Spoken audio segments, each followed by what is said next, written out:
Are you guys ready? Okay, everyone can hear you. Hello. Hello, everyone. Hello, Hello. hello. Hello, hello. Yeah. Keep going. I'm I sorry, I don't interrupted. know why you say goodbye. I say hello. Hello. Hello, Hello. hello. Hello. I don't know why you Why say you goodbye. I say say hello? hello. Wow, Thank you. that was beautiful. Woohoo! Thank you. Wow, what a way to start. Welcome in, everybody. Ooh, not Pixie. Please don't eat my blackberries. Please, please, like, literally, that's what I was thinking, Hannah. I'm gonna get DMCA'd. You guys are gonna get me in trouble. Anyway. We're so good. People think we are the original. Yeah, the Beatles too. It's us. We are more iconic than the Beatles. I have to agree, unfortunately. The Beatles are like a two-chord band. Yeah. We're a solid 3. Maybe We're a even solid sometimes like 3-chord a band. 3 with a 7 in there. Yeah, I would for say. sure. We do 5/7s. We throw in minor 6s. Yeah. We're that We- cool. We are that girl. The Slay. Beatles are shit. It's like that movie Yesterday. We are the Beatles. We invented the Beatles, actually. The Beatles actually took Grateful. yeah, the Beatles actually took inspiration from us. Figures they would take inspiration from women. We had our time. We had our time. We taught them everything they know. Not uninvent the Beatles. Should we introduce ourselves? Yes. Probably. Yeah. Sure. Sometimes we forget. Or I forget. Hello everybody. Welcome to On the Same Page. The name of our book club. I am Kylie. You can also call me Kiele. Stress lemon zest. Lemon zest. And my pronouns are she, they. Hell yeah. Woohoo. Thank you for the fanfare. Hang on. I'm Cass, aka or Cassidy, if you want to be formal with it. But I also answer to Gold Star Book Club member. Slay. And I use she, her. Beautiful. Wow. Thank you. Beautiful, beautiful. I'm Ashley, aka Ash, aka Ass sometimes. Depending on how the podcast is going. I go by she, her. Beautiful. Thank you. Thank you. Thank you. Wow. I think that was the smoothest we've ever done that. I know. I think that was really good. Yay! We're getting so good. We're actually We so actually invented book clubs. We're actually invented podcasts, I think. We did, actually. Yeah, that's what they say. Mhm. It's in the book. Yeah. It's in the book. Yeah. If it doesn't, it's because we're women. Just go read it. Mm. You'll see it. We're in the dictionary. Right. Under podcast, you actually see all of our pictures. Yes. This is true. Mhm. Well, they wouldn't know what you guys look like. I don't know if they've seen pictures of either of you. That's so true. And my little person does not really look like me anymore. You don't think so? Well, I don't have bangs anymore because I've healed. Oh, and Goose isn't right. there with you. Oh. Yeah, because I've healed and I've matured. So you know what sucks is that my healed and matured. Sorry, I processed that. Sorry. You know what sucks is that the person that I commissioned these from doesn't do commissions anymore. oh my god, I know. I'm stuck in my trauma era forever. You are. Unless we get new commissions, but I don't. Oh no, I'm so attached to these.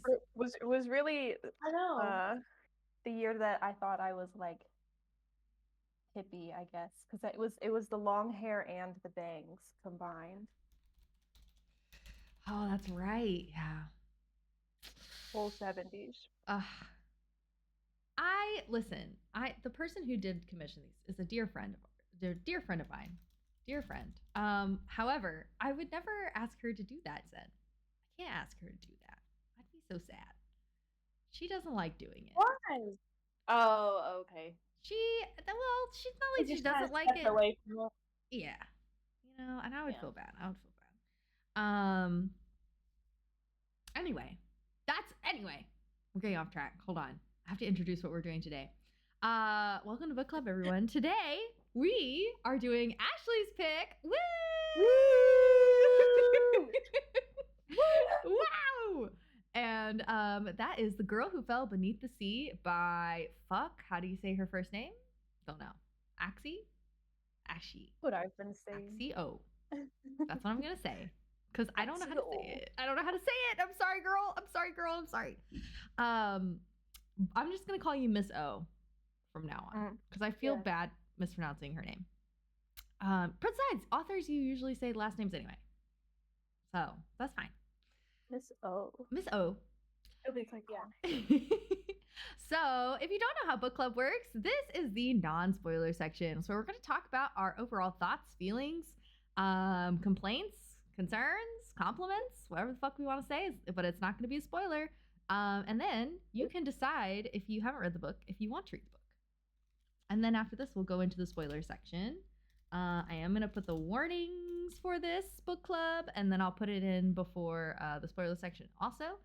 So trigger warnings for this book contains themes of death, mental health, memory loss, infant and child loss, light violence, and other related topics.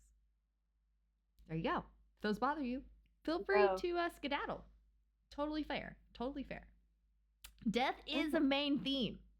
That's why it's first. Yes. It's literally the whole book. So please, if you don't want to deal with death, and I would also say the infant child loss is also a really big theme in this book. Yes. So if you don't want to deal with that, you can skedaddle. It's totally fine. Won't hurt our feelings.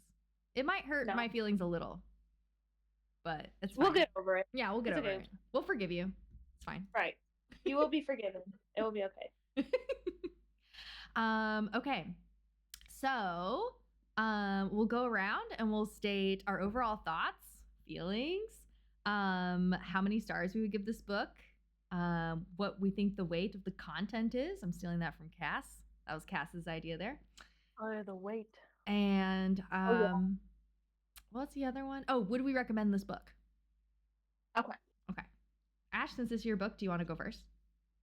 Sure. I forgot Cassidy's weight scale.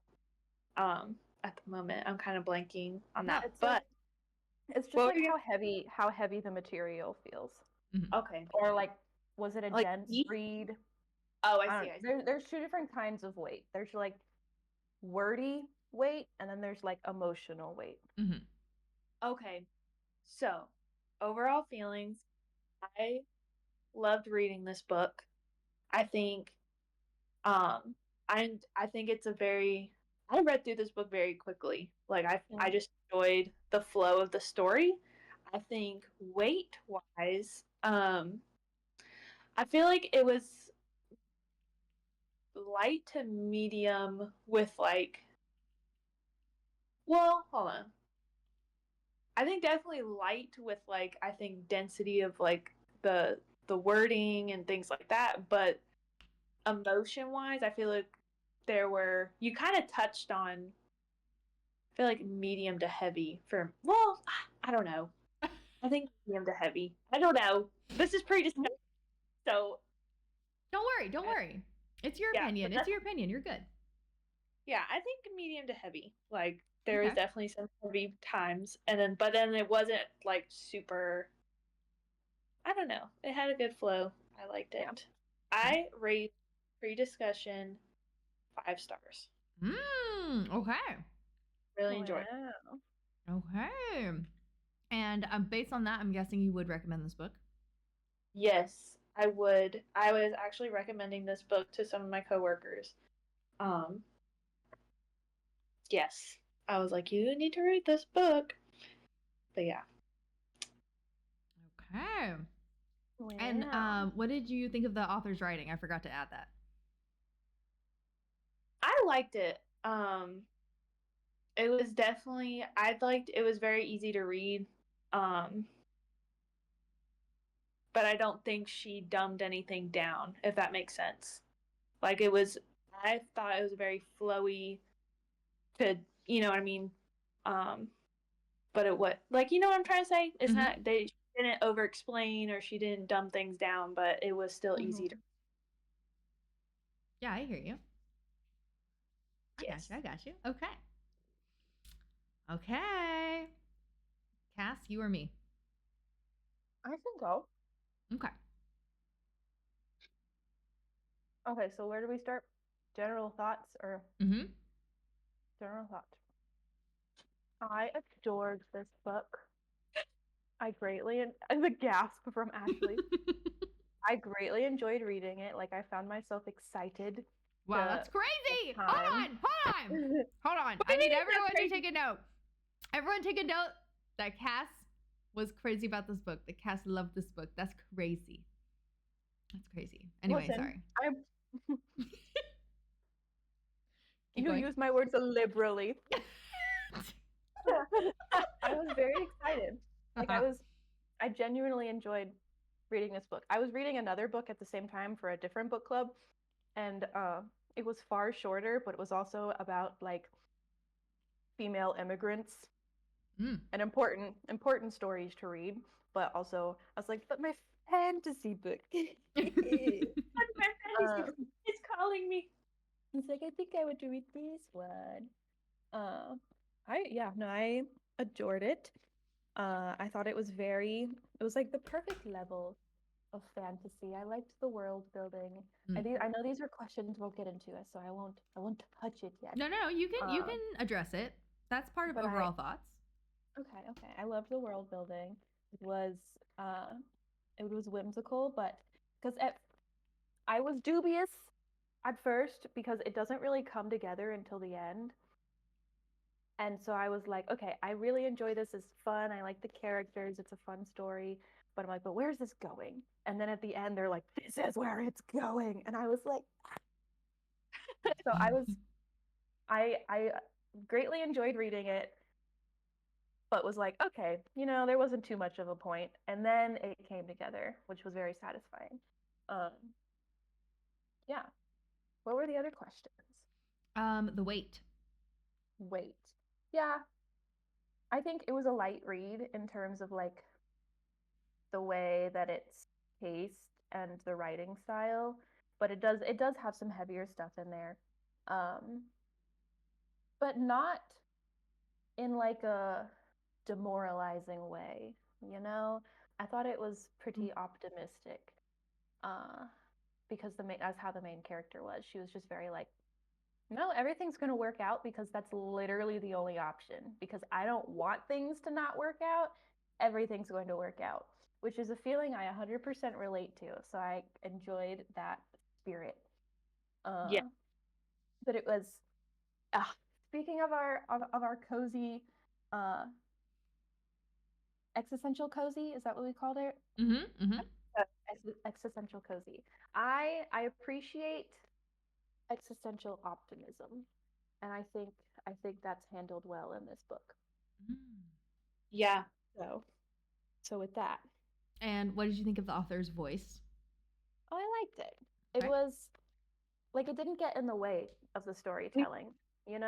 Sometimes I feel like I'm very aware that what the writer is trying to do. Like I'm very aware that they're writing words, but I wasn't with this. Like her style didn't get in the way of the story she was telling. It fit it very well. Yeah, I liked it. And what's your rating? All right, people. Oh. Hold on to your panties. Oh my god. Oh my god. Or your boxers or whatever you're wearing right now. Hold on to them. Or hold on to your cheeks if you ain't got nothing. Hold on. I give this book 5 stars. Wow. No freaking way. Stars. That's no crazy. Way. That's crazy. I'm shocked. Yeah. I'm shocked. Yeah. I'm stunned. I'm so tired. It was my and it's only February. Yeah, actually. And your other book that I've already read too was also a standout. So you've done well. We're not talking about Wow. that book yet, but I'm Notice how I'm Cassidy didn't say anything about my books, which means Cassidy hates my books. I've Cassidy only hates read them. one of yours. I've only read one of yours Uh-huh. so far, and it Yep. made me cry. Well, that Yes. was the intention. Your So. book was fantastic. Yeah. No, we can't talk But about it yet. We can't talk about it. No, wait. we can't talk about it. I can't judge yours until I've read both of them, Kylie. So we're not talking about your books right now. We're talking about Ashley's books. We're talking about. Listen, your month is next month. You get March. Just wait. Not yet. Today is about Ashley. Thanks. Thank you. No, I'm just saying. I'm very impressed. I'm very impressed by Ashley's picks for the year. Wow. Thank you. Yeah. Okay. Indeed. Okay. And would you recommend this book? I'm assuming yes. I would. I've actually already given my copy to Andrew. Wow, that's awesome. Oh. Nice. Wow. Oh, okay. Now I have to go. Okay. So before I say anything, I want to preface. Really, I'm already mad at you. I don't. No, listen. Before I say anything, I want to preface. I don't read fantasy. Okay. And this, in my opinion, is a light fantasy. It's not high fantasy. Okay. Yeah. So this is hard because this is a safe space. Listen, this is hard because as we you know, listen and we don't judge. As you know, because I don't read fantasy, I feel like my gauge is skewed. So I'm gonna say my initial gauge, and then I'm gonna I'll add to it because I feel like I am viewing it in a different way, if that makes sense. So first of all, let me tell my overall thoughts. So first of all, I actually really did love this book. It was fun. It was cute. It was, I didn't have to skip too much because like I hate. You didn't have to skip too much.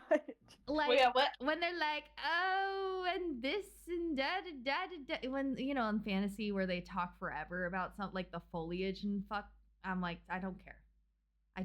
Like in the whatchamacallit, the book that we read. What the fuck is it? Oh my god. It was a sequel to House of the Cerulean Sea.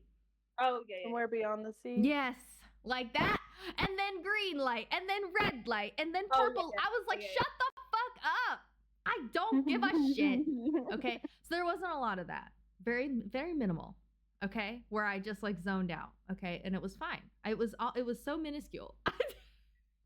I can't stand it. Again, I don't read fantasy. But that was not my problem. With this book. We'll get into it because I still love the book. Let me go back to talking about how much I love the book. I think if you are not a fan of fantasy, I feel like this is a great way to get into fantasy. Like I feel like this is a nice little like beginner. It's very rooted. It's not like, elf hobbity da fell in love with Squire hobbity dobbity doo, and you're like, what the fuck? Who are these people? Like there's names you can actually pronounce, and it's like based in like a lot of Korean folklore, which I really loved. And you can tell that this book just like was very well loved and very well written. The author's voice is great. I really liked her writing style for the most part. I liked the pace of this book for the most part. We'll get into it. But and the weight. Yeah. The weight of this book was very light to me, and that was part of my problem. I think I wanted more from this book. If that, not in the sense of fantasy, but in the sense of like certain substance. We'll get there. I don't want to say it, but it was very light, very easy read. I feel like a lot of people would. I read this so fast. I read this in like 4.5 hours. I read this really quick. So it was very light. Reader, what? Oh, thank you. The whole book? Yeah. That's crazy. Yeah, I read this book in 4.5 hours, just in the afternoon. we also got to talk about what you skipped.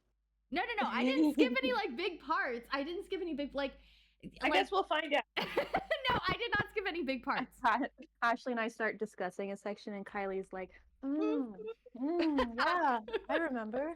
No, I did not skip any parts. I swear. I did not skip any actual parts. Just like she's talking about shit, and I was like, all right, that's enough. Keep going. I did not skip it. I did not skip it. I swear. Okay. Okay, so back to the weight, because this is also, I think, so it was light to me in both emotion and density, if that makes sense. Okay. I think this book was trying to hit on a lot of hard topics, and I think it did it well from like a YA standpoint, but I think I'm just not used to reading YA anymore. And I think because of that, I was really wanting more because this book was so good, if that makes sense. Does that make sense? Like, this book was really great, and I was really like able to read it quickly, and her pacing was good. And I think the problem for me is there was so many like ideas and themes that we divulged on a very youth-centered level. I would agree that it gets a little lost in terms of what's the point, because it tries to touch on so many different themes, and that none of them hit hard enough. None of them like I agree come relevant enough, because they're trying to like touch on all of the important aspects of life. Right. Yeah. Exactly. It definitely also like just left me wanting more. I was like, more. I wanted more of like the lore almost. Yeah. Because it's like I kind of want to know, like, like you said, it's kind of, especially like we'll get into it in the spoiler section, but like the gods, I would love more of like why, like, like you said, she touches on something, but then it's like, oh, but we got to stick to the main plot, and it's like, okay, but you mentioned it, and I am interested. I want to know, why is this goddess or god like that? And it's like, ooh. We didn't even we didn't even read what this book was about. Of course we didn't. God damn it. God damn it. Hold on. Keep talking. I'm sorry. Oh, no, you're fine. God. Suck. Terrible at my job. No. That's a little. Do you want me to just read or you can read? I don't know. You go ahead. Okay. Pulling it up on Goodreads. Okay. Here we go. The Girl Who Fell Beneath the Sea. Deadly storms have ravaged Mina's homeland for generations. Floods sweep away entire villages, while bloody wars are waged over the few remaining resources. Her people believe the sea god, once their protector, now curses them with death and despair. In an attempt to appease him, each year a beautiful maiden is thrown into the sea to serve as the sea god's bride, in the hopes that one day the true bride, in quotes, will be chosen and end the suffering. Swept away to the spirit realm, a magical city of lesser gods and mythical beasts, Mina seeks out the sea god, only to find him caught in an enchanted sleep. With the help of a mysterious young man named Shin, as well as the motley crew of demons, gods, and spirits, Mina sets out to wake the sea god and bring an end to the killer storms once and for all. But she does not have much time. A human cannot live long in the land of spirits, and there are those who would do anything to keep the sea god from waking. Ellipses. So that's what the story's about. There we go. A little too late, sorry. It's okay. Anyway. I feel like that's a good segue to another question. This book was very popular on TikTok because it was like, if you love Spirited Away or Studio Ghibli, read this book. And I wanted to ask y'all if you got Spirited Away vibes from this book. I am so excited for this question because I was prepared to I was going to rebuttal the claims of like the lore not being explained enough. Okay. I don't think it necessarily gave Spirited Away vibes. I don't know. Spirited Away to me is like the most chaotic Miyazaki movie there is. Have you seen and Boy this and the didn't. Heron? I have, and Okay. And you still really? This is true. Okay. I don't like put Boy and the Heron on the same category of Miyazaki because it's so separated in my head That's because so fair. there's old Miyazaki and then I watched that one for like when it was only in theaters. So it feels like a different plane. That's fair. But okay, no. Okay. Wrong. Boy and the Heron is the most chaotic. Spirited Away is probably the second most chaotic Miyazaki movie. Both won awards, And which is so funny to me. Right? Both of them. So hear me out. Hear me out. Remember, we're still in the non-spoiler section. Want to make sure we cover that. Okay. Go ahead. Go ahead. I don't think it necessarily gave Spirited Away because it was not chaotic enough. Yeah. But I think there's Miyazaki vibes in the world building, and not just because it's like Asian culture, but because there is this like these whimsical characters that super important. There's just a lot of side characters that are a little silly. Or like there's like random events or characters that'll come up one time and like it's irrelevant to the plot. They like explain something that happens and you're like, okay, it's like there's that theory in movies where like if you see a gun at the beginning, it's gonna come up at the end. I forget what it's called. But there's like that theory, and that's how good writing is supposed to be. Of like an issue is brought up at the beginning, or something's brought up at the beginning. Chekhov's It's gonna gun. come back. That's what Zen said. Yes. Thank you, Zen. That's what it is. And it's gonna come back at the end. This book breaks that all the time. They're like, here's a random event, and you're like, ooh, I'll make note of that and pay attention. Remember that. And then and then you keep reading, and you're like, that wasn't fucking important at all. Okay. And it does that a lot, which I think is like very Miyazaki to just be like, I just want to. Yeah. I just think this will be fun. Wouldn't it be cool if the heron just like emerged into a little man? It doesn't make sense. But I want to do it.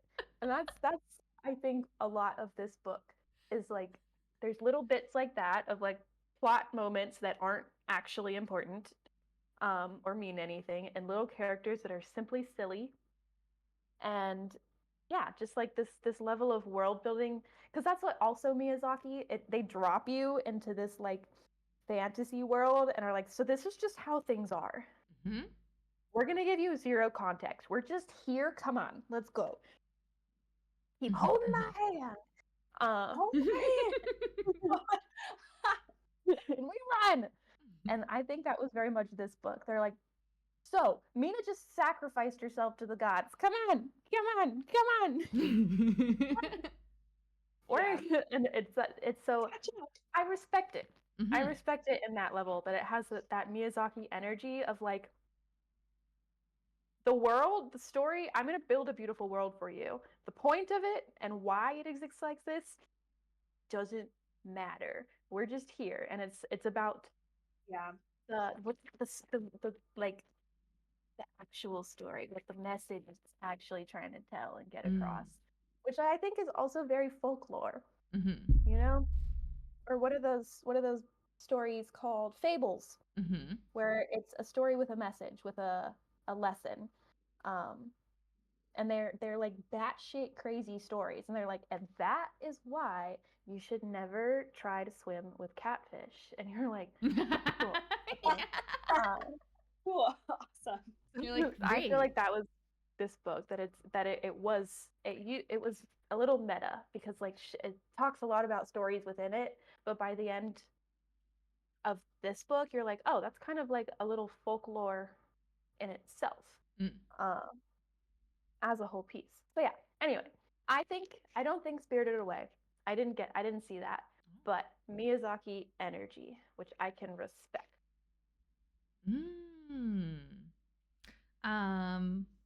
Yeah, Kylie, what did you think? So I I disagree. I agree with. Okay, hold on. I agree with you on a lot of the points because I do agree with you about like how Miyazaki-esque it is and how it throws you in, which I did love. Don't I think where the disconnect between that is like I I agree with both of you because I think there's parts of it where I feel like there could have been more explanation, and I feel like there's parts of it where I'm glad there wasn't. Mm-hmm. Does that make sense? Like I'm Yes. glad that there wasn't over explanation of like, and we're in the because I don't know if I would have made it. It was like, and we're in the village, and the trees are green, and the grass is brown, and people are maybe dying, and who knows? Oh, and today my brother's going on the boat, and he's a warrior, and to become a warrior in our, I would have been like, this is. Kylie, This you've is been reading the terrible. wrong kind of fantasy. That's how all fantasy is. That's No, how it's all. no, No. it's Listen. so not. No, That's listen, literally because you the plot you of picked Lord up of the Prairie Rings. of the That's Orange the plot Tree, of Lord which of is the the Rings. most fancy book ever. Okay. You picked up Prairie of the Orange Tree. It's literally 5 inches thick. I read so much of that book. And then you swore off fantasy. I didn't No, listen. that's not That's Let's not not- why I swore off fantasy. Okay, I've tried There's- to read there's so many three fantasy maps. books. that book. I can't believe you even opened that book. Listen. Let's not judge all fantasy on Lord of the Rings. For one, it was written by a man. Yeah, I'm just and saying. it's so old, like I old agree. fantasy. Yeah. I've never read Lord of the Rings because it's boring. Kylie, It has a map. I'm going to recommend, just like you guys have forced me into the anime world, and now I'm not angry about it. I'm gonna force you into the fantasy world until you're in love with it. I'm never gonna. I'm not, No, but no, not in book Kylie, form. Well, you finished this Kylie. book and you liked it, so I'm Okay, gonna hold make on, a list. hold on. Let me finish what I'm saying. I'm only picking fantasy books this year. This is the year of fantasy in the On the Same Page book club. Oh God! All right, well, I'm gonna pick. Because you're not reading the know. right fantasy. I feel like I am. I believe you would really love it if you were not Listen. reading Lord of the Rings style fantasy. I don't know. I don't know. Okay, let me finish what I'm saying here. Let me finish my thought. Okay. Oh, but I did agree with the Spirited Away, clearly because our background today is from Spirited Away, and I played Spirited Away during the pre-show. So I agreed, and the reason why is because I love that fucking movie and I think it's amazing. I guessed every single twist and turn based because it was so clearly from Spirited Away. Nothing was a surprise to me. Like I guessed everything within like the first 20 pages. really. Yeah. Which was part of my issue. Because here's my thing. So here's part of my issue is I never read with my brain turned on ever. I am a dumb reader, guys. I don't think. I'm a dumb reader. I just go for it and I don't try to figure out anything like at all. I never, and that's why I love watching mysteries. I love watching like any sort of like thing with a twist because I never guess it ever. The fact that I guessed it makes me feel like there wasn't enough for me to like really grab onto. Does that make sense? I normally So here, go ahead. Yeah. This is just gonna become a Kylie.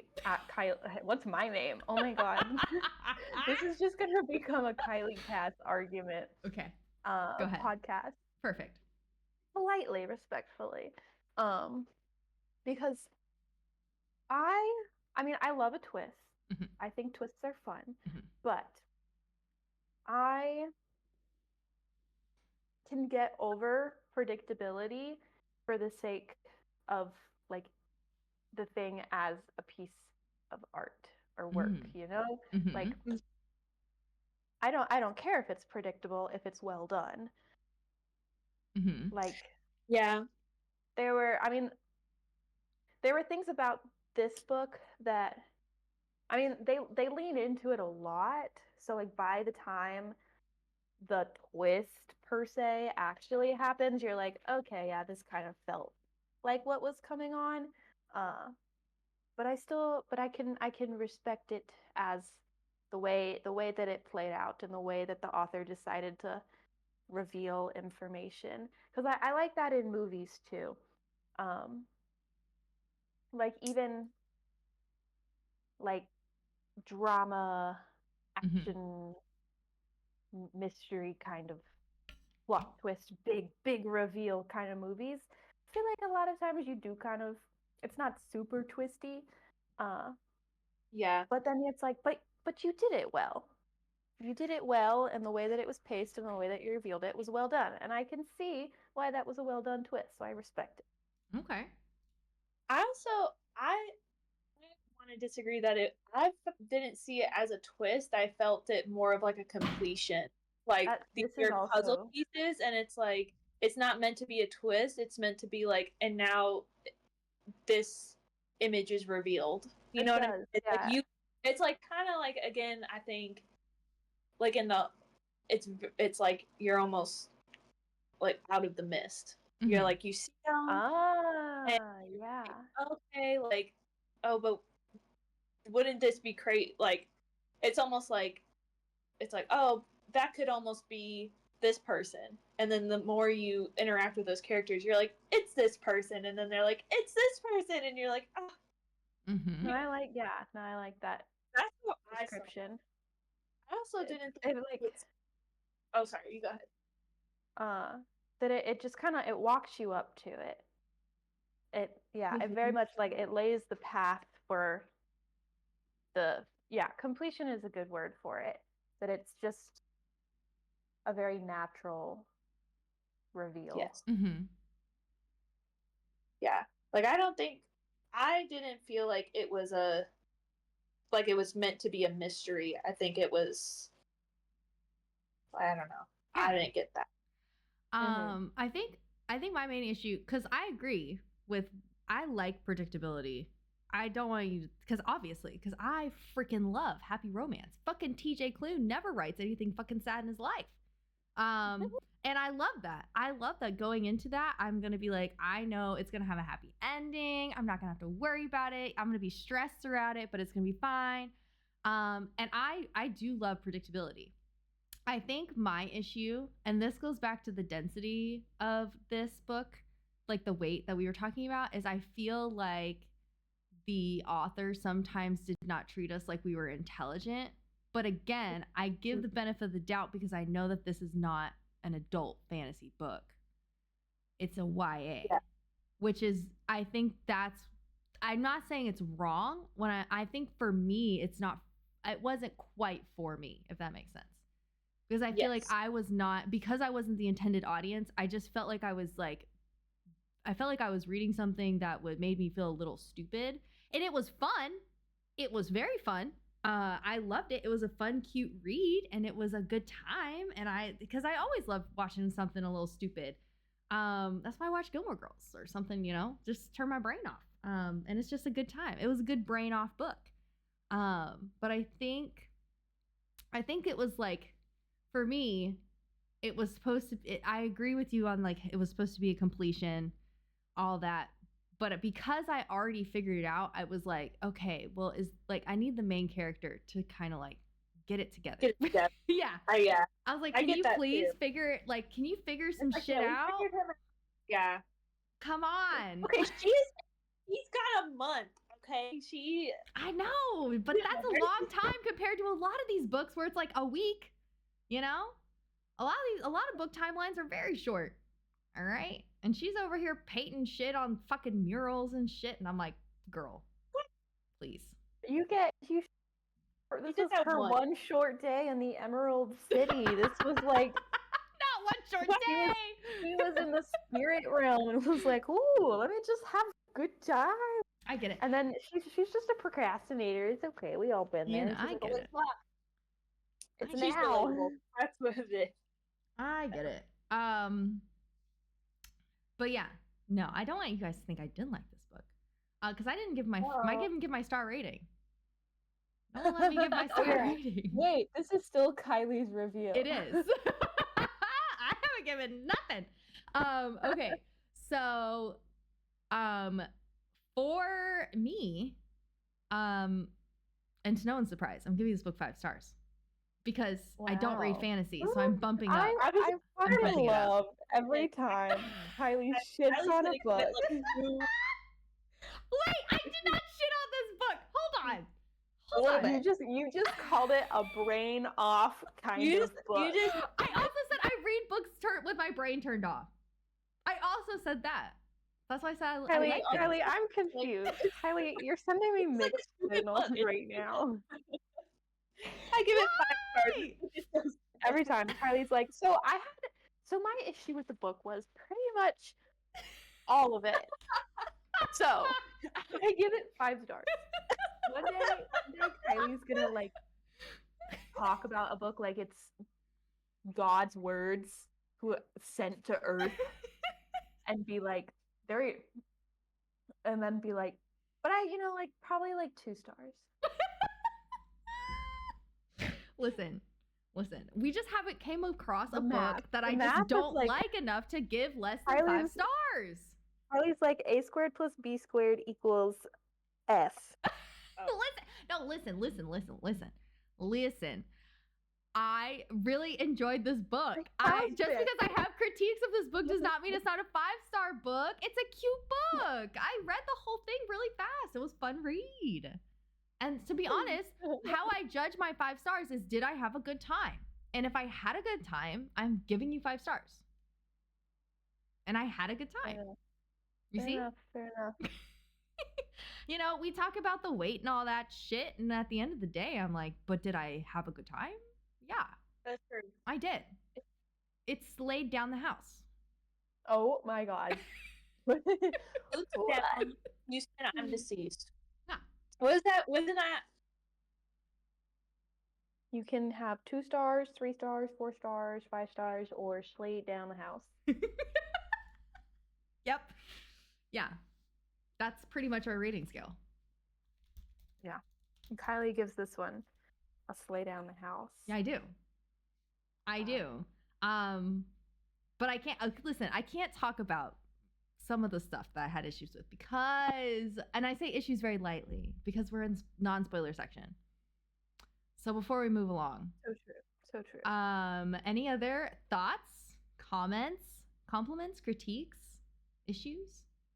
Overall, I did want to. Go ahead. I'll be very short so we can move on. No, but you're good.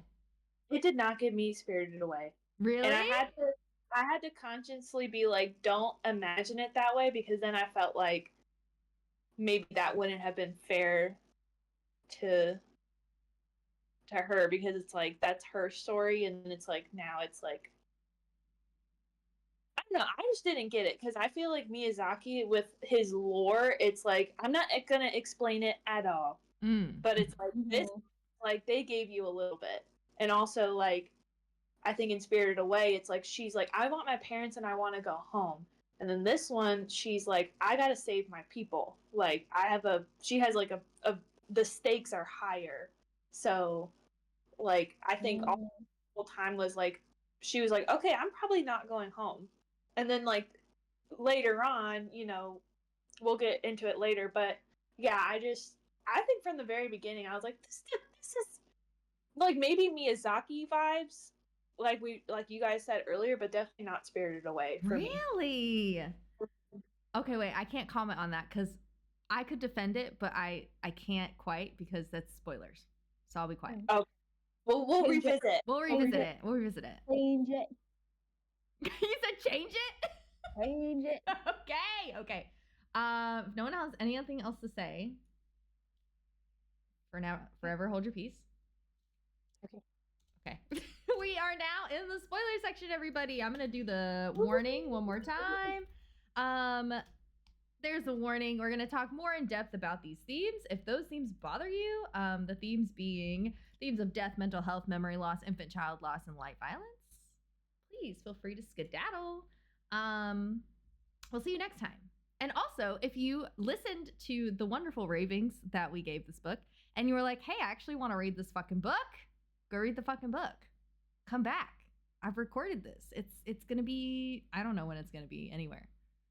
Haven't decided that. Anyway, but I have it, so you can watch the VOD later, whatever you want to do. But if you don't want to be spoiled, now's the time to leave. Okay, ready? 3, Out of here. 2, 1. Goodbye. Okay, go. Spoiler section. Okay. Ashley's leading it because it's her book. Yes. Go for it. Yes. Hold on. Let me pull them up. You're just giving people extra time to leave. Yes. Okay, ready? Here we go. Oh, actually, hold on. Okay. Well, hold on. Yeah, let me look at this. I think I wrote this at like 2 a.m, and You I did. should have revisited because I don't want to do this in this order. Okay. Okay, we'll start with this one. What do you guys think about the gods and goddesses of the spirit realm? What overall? Like, let's start with them. I think. Okay, I'll go first. Okay, how you go? Okay, so for me, I really liked how they reminded me of the Greek gods and goddesses. And I say that in the like way of like how they seemed very like still human. They still like made mistakes, and they were still like not like all knowing. They kind of like had their own sections of like knowledge and expertise, and they still like were feuding with each other like people, which was very interesting. So I really liked how they were, even though they were like gods and goddesses, like they weren't written like that. They were written so very like relatable. Like there were a lot of like especially like the goddess of moon and memory, who becomes the goddess of women and children. I think her especially was like the most human story. Yeah. And I really liked how she was written a lot. But yeah, I think it was very interesting how they were written, and I liked how she always had, I feel like every single character in this book was a great character, but especially them. Like you could tell like they were very beloved by people, but then they were also like very like had this malice in them, which was very interesting, which is why I said they remind me of the Greek gods and goddesses, because that's how they're written very similarly. Right. Which it makes sense because this is like based on Korean folklore. And a lot of folklore and fables and Greek myths and all sorts of stuff, it's very much like that. So yeah. Nice. Cass? Yeah. No, I have a similar perspective that they were just like very natural. You know, like it's weird how sort of mundane they felt in the spirit world. I mean, they were still like respected. Obviously, they are like leaders of the spirit world, but in the human world, they're like worshipped and given all of these goods and things and prayed to every day. And then in the spirit world, they're just like, yeah, I don't know what the fuck I'm doing, and and you suck, and I never look at your paper boat prayers ever. And you're like, wow, okay. But That pissed me off. they just seemed so nonchalant. It was just like, oh yeah, and then Shin being like, yeah, I'm a god. I don't remember of what, but I am. And you're like, oh bullshit, Shin. But yeah, that was. But they each had like their thing, and they didn't really overlap, except for the fact that one of them was like, no, I'm gonna be in charge. They all just kind of like had their world and took their wives. Yeah.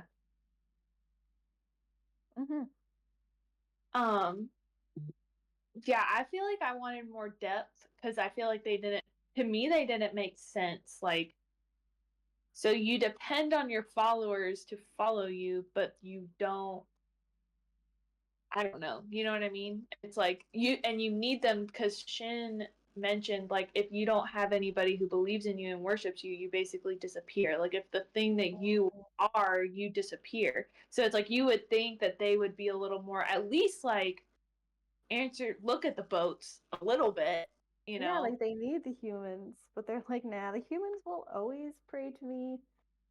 Yeah. Or it's like it's just interesting. Like I wonder like yeah, like why so like they just don't care at all. And you're like, but don't they?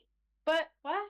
But yeah. Mm-hmm. I also wanted to talk specifically too about the original goddess of women and children. Mm. And I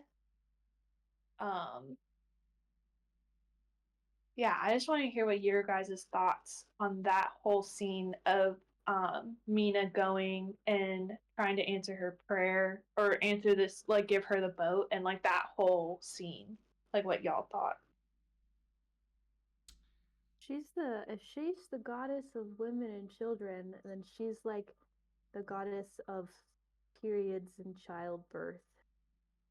Mm-hmm. You know, she's the goddess of all the bad parts of it. Uh, and just I don't know. It was like I don't know, as disheartening as Mina was in that of like I've sent you prayers and I see them unanswered here and you just don't care. Which, Yeah. you know, as a devout atheist, I'm like, yeah, checks out, you know. Mm. Is it really doing anything but peace of mind?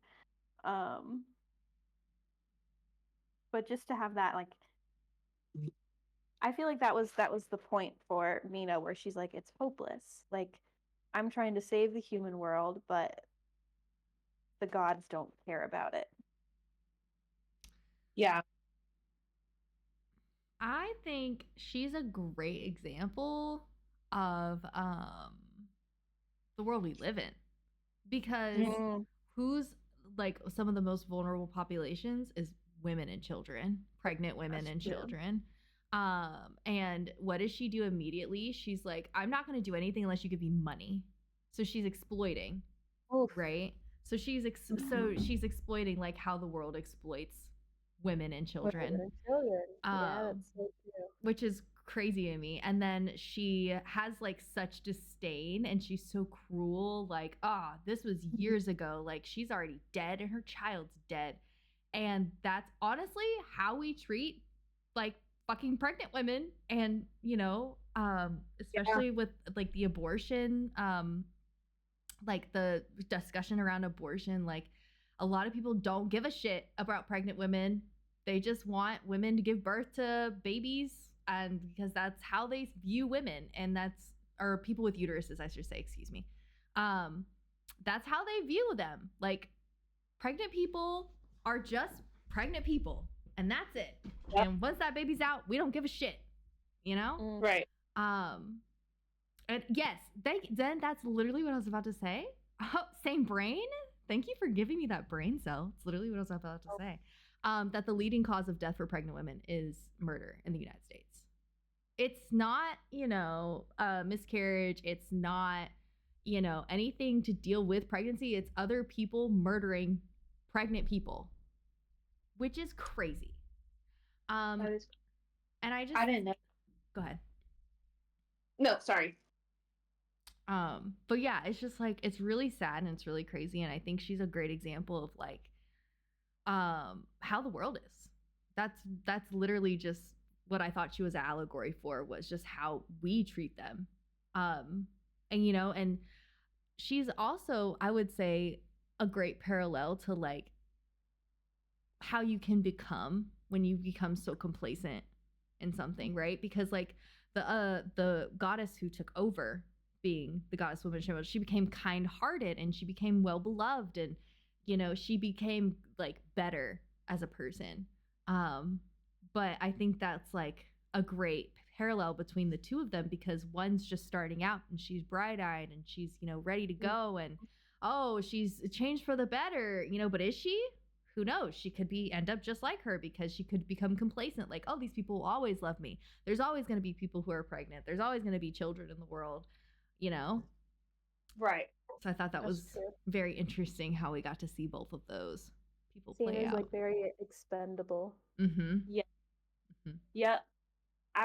I got the same vibe. I also, like, my first impression was like, well, of course the goddess of women and children, or she's treated like a second class god, basically. Like her area destroyed, like nobody cares. And then yeah, like Mina's just like, oh right, she was rude. And I feel like this happens too. Just like women in society, if you, especially like, I feel like the best comparison I can think is like the corporate world. It's like, oh, if you do something for you, or you're firm, or you're not soft like a woman is supposed to be, then you get tossed aside. You're a bitch. Or, you know, and then you have this other woman who seems to have everything and she's nice, whatever. Oh, immediately that goddess is tossed to the side. You're not the goddess of women and children anymore. This goddess is, because you're, you know what I mean? That's how I do. It's like, if the woman has to have everything, she's gotta do everything, and she's gotta also be soft, be hard, do the hard job, but do it softly. You know, like that's where I like. That's blah, blah, blah, blah. Anyway. Yes. I thought that was just, that spoke very loudly to me. Yeah, I agree with that. Hey, do we go to the next question? Yeah. It's your stream, babes. All right, let's see. Kenzo, this is the Ashencast Map Club, actually. Thank you for reminding us. Thank you. Unfortunately, this Welcome. did not Welcome have to Map Club, everybody. I'll be happy to draw us a map. Please don't. Yeah, so I'll drop it in the Discord. Please we're don't. currently in the spirit realm. It's bring your own map. Bring your own map. Today, actually. BYOM. Whatever map you like the best, that is where we are today. Perfect. I like my Google Maps. That's it. Cool. But fuck Google. Well, fuck Google. Spirit realm is a Google map. Perfect. Okay. Anyway, yes. Sorry. So, do you think Mina has always been fated to the sea god, especially because she didn't realize it was Shin all along? Or do you think she wrote her own story with the action she took? So do you think that because Shin and the quote unquote, like the emperor, who at the time was the sea god, were kind of the same person, and she kind of, do you think it's like how everybody has been telling her in the book, it's like, no, your fate, like, is your fate, like, you have no control over your fate? Or do you think she had control over her fate? Yeah, I took slight issue with her whole concept of fate. Because there's this one part where, because, you know, like throughout the book, she's kind of like, I decide. No, like, this is my decision. I'm doing this. But then there was this, when the string of fate forms between her and Shin, and there's this one part where she's like, I need to go wake the sea god and save him and save my. But then she looks back and she sees her red string of fate flowing towards Shin, and she's like, or like, she said, I don't have the book because I literally already recommended it to someone. But she says something along the lines of like, choose the fate that finds you. That she's always like, I choose my fate. But then when this string of fate between her and Shin forms, and then they start forming a connection, and she's like, and then she says this like very dramatic, choose the fate that chose you, or something. And I'm like, that feels very fanatic to I choose my own fate. So I was a little like, with that. But I also think Sea God's bride represents a lot more than just literally being married to the sea god, which she ultimately, well, we don't know. We assume they get married. They run off to the sea. So she ultimately does become, but I think in the context of what she's trying to accomplish, like the sea god's bride means a lot more than just marrying the sea god, because it means like to her the sea god's bride is the person that rights the wrongs and balances things back out. So in the sense of that being the sea god's bride, she is obviously she's not the bride that they expected, because she's not the one that they chose, but she's the one that had the right skills and knowledge and spirit to do what needed to be done. You know? Yeah. So I think Sea God's Bride is just like a different. It's like a weird metaphor in her story, and so she does. She is the person that rights the wrongs and balances things out. The whole little love story thing was a little. I thought parts of it were cute, and I thought parts of it I was like, "Hang on, aren't you like 14?" And didn't this move a little fast? Yes, I agree. They were like suddenly in love, like completely and utterly infatuated. Not even infatuated, they're like this person, like it felt like true depictions of love, which was very sweet and wholesome, but I was not wholesome, just very sweet and genuine. But I was like, oh, like you haven't done anything, you haven't talked to each other. And so I took a little issue with that, with the whole with the fate between her and Shin. But I also see how it was kind of necessary to advance the plot and get it where it was going. Yes. I have so much to say. Oh wow. I have a lot to say, because I need you guys to know that the Red String of Fate, like, this is probably, if I could characterize anything as a special interest, this is a special interest. This is one of my favorite tropes. I have so much to say about this fucking book. First of all, I want to address something. 5 stars. I want to address something. No, I was just about to say. Let me address something. Let me address something. First of all, I want to parrot, is that the word? Retweet? I don't fucking know what that word is called. Don't say retweet. If you say you're gonna like retweet something I said, I'm leaving Map Club. No. Okay, wait, no, hold on. What is it called though? Parrot? It's not parrot. I want to piggyback. No, but I want to like emphasize. Reiterate. Thank you. I need to yeah, it is going to be a little bit of a rant. Ashley, you stop me at any time. First of all, I want to reiterate. That's good. I'm just Ashley's like, oh, good to know. I didn't. I want to reiterate what Cass said. And this is a crazy theme. This is a crazy theme that constantly happens in Eastern culture, like media. And then this also happens with real life actors in Western media. Age up female protagonists. Age them up. Just age them up. Just do it. It's okay. They can still be a teenager and be 19. And it's a little less weird because they're a little bit of an adult. But she literally, in this story, could have been in her early 20s and it would have been way better. Way better. She still could have been basically the same. But no. So true. She didn't need to be 14. No. It could be YA. It could still be YA. I thought she was 16. Oh, well, close. Same difference. She's still a baby. Regardless, that's still a baby. It could still be YA if she were 20, you know? Literally. That's what I'm saying. Like, just age them. They do that in anime too. It pisses me off.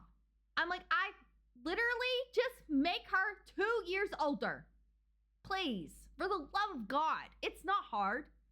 Okay? Yeah. It's not hard. Please. Okay. That was the first part that I just wanted to reiterate. Second of all, okay. So I listened to what you're saying about the Red String of Fate. So let me tell you, first of all, that I love the concept of Red String of Fate. One of my favorite movies, Your Name, really talks about the Red String of Fate. It's wonderful. It's a great movie. 10 out of 10. Masterpiece. Because here's the thing that I think wasn't explained correctly. Pixie, please stop. Thank you. Here's the thing that I think wasn't explained. So, like, in this book, the Red String of Fate is very much viewed. Yes, you're correct, Pete. Yes. The Red String of Fate is very much viewed as like an obligatory, thrusted upon you thing, which is not what the Red String of Fate is supposed to be. The Red String of Fate is supposed to be like, it is supposed to like kind of go off of like choosing your own fate. Like, you have control over the paths that you take, and because of the paths that you take, the Red String of Fate will attach itself to where you are. You're going to become fated to like how you move through life, if that makes sense. Okay. Yeah. So the thing about this is like, she's supposed to be Red String of Fate, fated to the sea god, right? And the thing is like, they mainly use this Red String of Fate as romantic love, which it usually is, you know. But she talks then about how she's like fated. She is fated with the sea god, which turns out to be the emperor. She is fated with him as well. So she should have still had a Red String of Fate with both of them. Right. Because if she's fated to both of them, just in different ways, she should have had it with both of them. And this goes, okay. And then, okay, so here's the thing also. Here's what I wanted. Here's what I wanted them to add, because I was really excited, because Korean folklore fate, I was like, oh, they're going to talk about Inyeon. Okay, so Inyeon, for those who don't know, is the concept of like layers that you gain, right? So you gain like these layers with somebody. And they say that if you are fated with them, you like, even if like you brush your clothes against somebody, you have Inyeon, you have a layer of Inyeon with them, which means you've met them in a past life somewhere, right? So this is what I wanted them to add in there, because they already had the Red String of Fate. And I think she could have played off of this really well with like how she was talking about like the 100-year fate, with like the 100 years time that passed with like the emperor and everything, like being there. Yeah. I really thought this was going to go, okay? Because I thought we were going to divulge into the emperor's story when we saw that flashback, and she was going to be there. So I thought like in a past life. Does that make sense? Mm-hmm. Okay. Okay. So, and they say that when you're married, like if you're married in this life, you have 8,000 Inyeon. So you have 8,000 layers of Inyeon, right? So that's why I thought we were going to go with Shin when we went into the past, but then it didn't. And I was like, okay, I'm a little disappointed. So they really like, they tossed around this idea. So basically, they just tossed around this idea of Red String of Fate, right? And didn't have any like actual, and then like you said, Cass, it gave mixed signals, because instead of like kind of explaining that in like a reader friendly way, that still like went along with the story, they kind of just kept like, I'm choosing my own fate, and now I don't have a Red String of Fate, and now Yeah. And I was like, that's not what this is. That's not what this is. That's not what this is. Anyway, it made me a little irritable, because I really, really love that trope. I love the idea of like Red String of Fate with somebody. Because like, for instance, us, we have Red String of Fate. We're fated to be together. Our souls are tied. It's supposed to be like a soul tie, right? So our souls are tied together. Like we have Inyeon. We have like layers together. Like we've met in a past life before. Like we were friends in a past life, or we were, you know what I mean? So like, I feel it goes with not just romantic love. Yeah, but it's like not something that forms until Right. like there already is Right. a connection. Right. Which is she kind of did that because yes, I appreciate that concept, because like the actual idea of fate, I am so bewildered by. Like, I don't know. I don't believe in fate. I believe, or like things happening for a reason. I believe that we find reason in the things that happen. So that concept is very. Wait, you believe things happen for a reason? No, I said I don't believe. Okay, things okay. happen I for a was like, reason. I was confused for a second. Okay, No, okay, cool. I don't believe in fate. I don't believe that things happen for a reason. I believe we find reason in the things that happen. Okay. And that's what leads you along, which is like very similar to that concept of like you form your string of fate through the connections that are made, and it kind of like paves your pathway Right. as you go by what you experience and what you do. Which she kind of had that with Shin for a second, because it's like they had a bit of like a connection, or maybe it was just like vibes, I don't know, because once they interacted and like Ah. that fate connected. Okay, but going off of that, back to what you were saying, piggybacking off of that, romance made me a little lackluster. I just wanted a little more. It was very fast. Yeah, Okay, well, hold it on. You was. can't It's a little say that. lackluster. You said, They were just wait, hold on. suddenly in love. Pause. Yeah. We just Right. said we were just saying that how we were felt a little uncomfortable that she was 16 and Yeah. he's like what 100 something years old. I feel like Yeah. But I got to deal with the cards at hand, okay? And the Okay, cards but at what hand. about like Aang and Katara? Listen, Katara's a child. Aang's been in ice for 100 years. Okay. Also, he's We're okay also with made to that. look like a 16-year-old boy. All right, he's made to look age appropriate. Shin is made to look young too. yeah, he's young. Like they describe him as like He's handsome. young all the time. Yeah. and- no, I never viewed Shin as like this old No, ancient spirit. I just wish she was older. I wish Yeah. they were both older in general. For sure. For sure. Yeah. That's a weird thing that they always do that. But in general, like as even if she were older, that it was still like not completely believable. It was unconvincing, you know, because Mhm. it's like it just happened so suddenly. You're like, because it's like they tried to do an enemies to lovers thing, but it happened like overnight. All of a sudden, it was like Yes. We are in love. I was like, he where's can't my let her enemies? go. Where are they? He can't What he happened? can't let her go. When they really didn't like talk to each other. They like No. it was a bit of a trauma bond, you know? All they did was like fight the freaking Umangi dragons. Yeah. I feel like Mhm. that would have been amazing. Probably a good. Well, also I'm the layers. This is the first time I'm hearing of it, but I feel like that would have been a good. I don't understand it fully, but I feel like that might have been a good segue into the layers of like, oh, I feel this bond with you, You know, and that know- might explain the love, like the crazy love, Yes. because it's like, okay, we have layers, Mhm, we mhm. have, and then they could have dived into that, Because and then they're like, in the right, spirit going world. into the- Of course, that Right. makes sense. See, it made me think a little bit when you were talking about that, like Howl's moving castle energy with Sophie and Howl. that Yes. There's just connection, but it's from this previous life that Yes. he's like, oh, I'll find you. Yes. And so if they had Yeah. added a level of that to it, yeah, that there was this level of past lives, that if Mina had been, because like You get the me. You guys Emperor- get me. And there's- this is why I love y'all. honestly, there's so much more of a love story between the sea god and the Emperor. That's what like, I'm oh my saying. god, Make it gay. Make it Spicy. gay. Let 'em where's kiss. Or Red Mina String could of have Fate? been the emperor in her past life. Can I tell you something? Can I say something real Yeah. quick? You can. I just really wanted Chong, what the fuck is her name?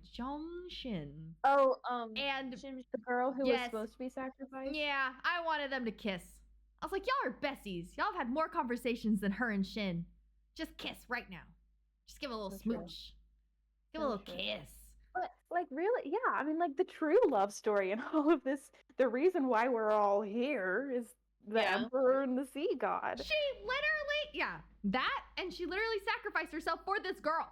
I mean, for her brother. Yeah. Oh, But that's so true. but literally for her also. And then at the end, she's like, the one I basically love the most is you? That's gay. That's gay as fuck. I'm sorry. This is so This true. is so Well, gay. hey, Yeah. well listen, maybe this was the whole friendship thing you were looking for. about how tightly bonded friendships can Yeah, be her and as Shin. much as romantic relationships. Her and Shin can be besties. The friends, enemies to friends. Enemies to friends with her and Shin. Okay. It was not a believable for me. I Okay? felt like No. yeah, and I feel like her and Namji had a way tighter bond than her and Yes. Shin. Thank you. They were Thank you. besties. We're gonna talk But about is besties. That was her Nambi- and Namji. Yep. Is he not gay though? They talk about him flirting No, with him the and young Kieran, men. him and Kieran are boyfriends. They're gay. Yeah. 100%. That's what I thought. I was like, they're gay. Yeah, okay. See? God, we're such a gay book club, guys. We gotta calm down. It just happens. It just happens. Well, when you write characters that are gay, that you force to be heterosexual, Right. you know. I mean, I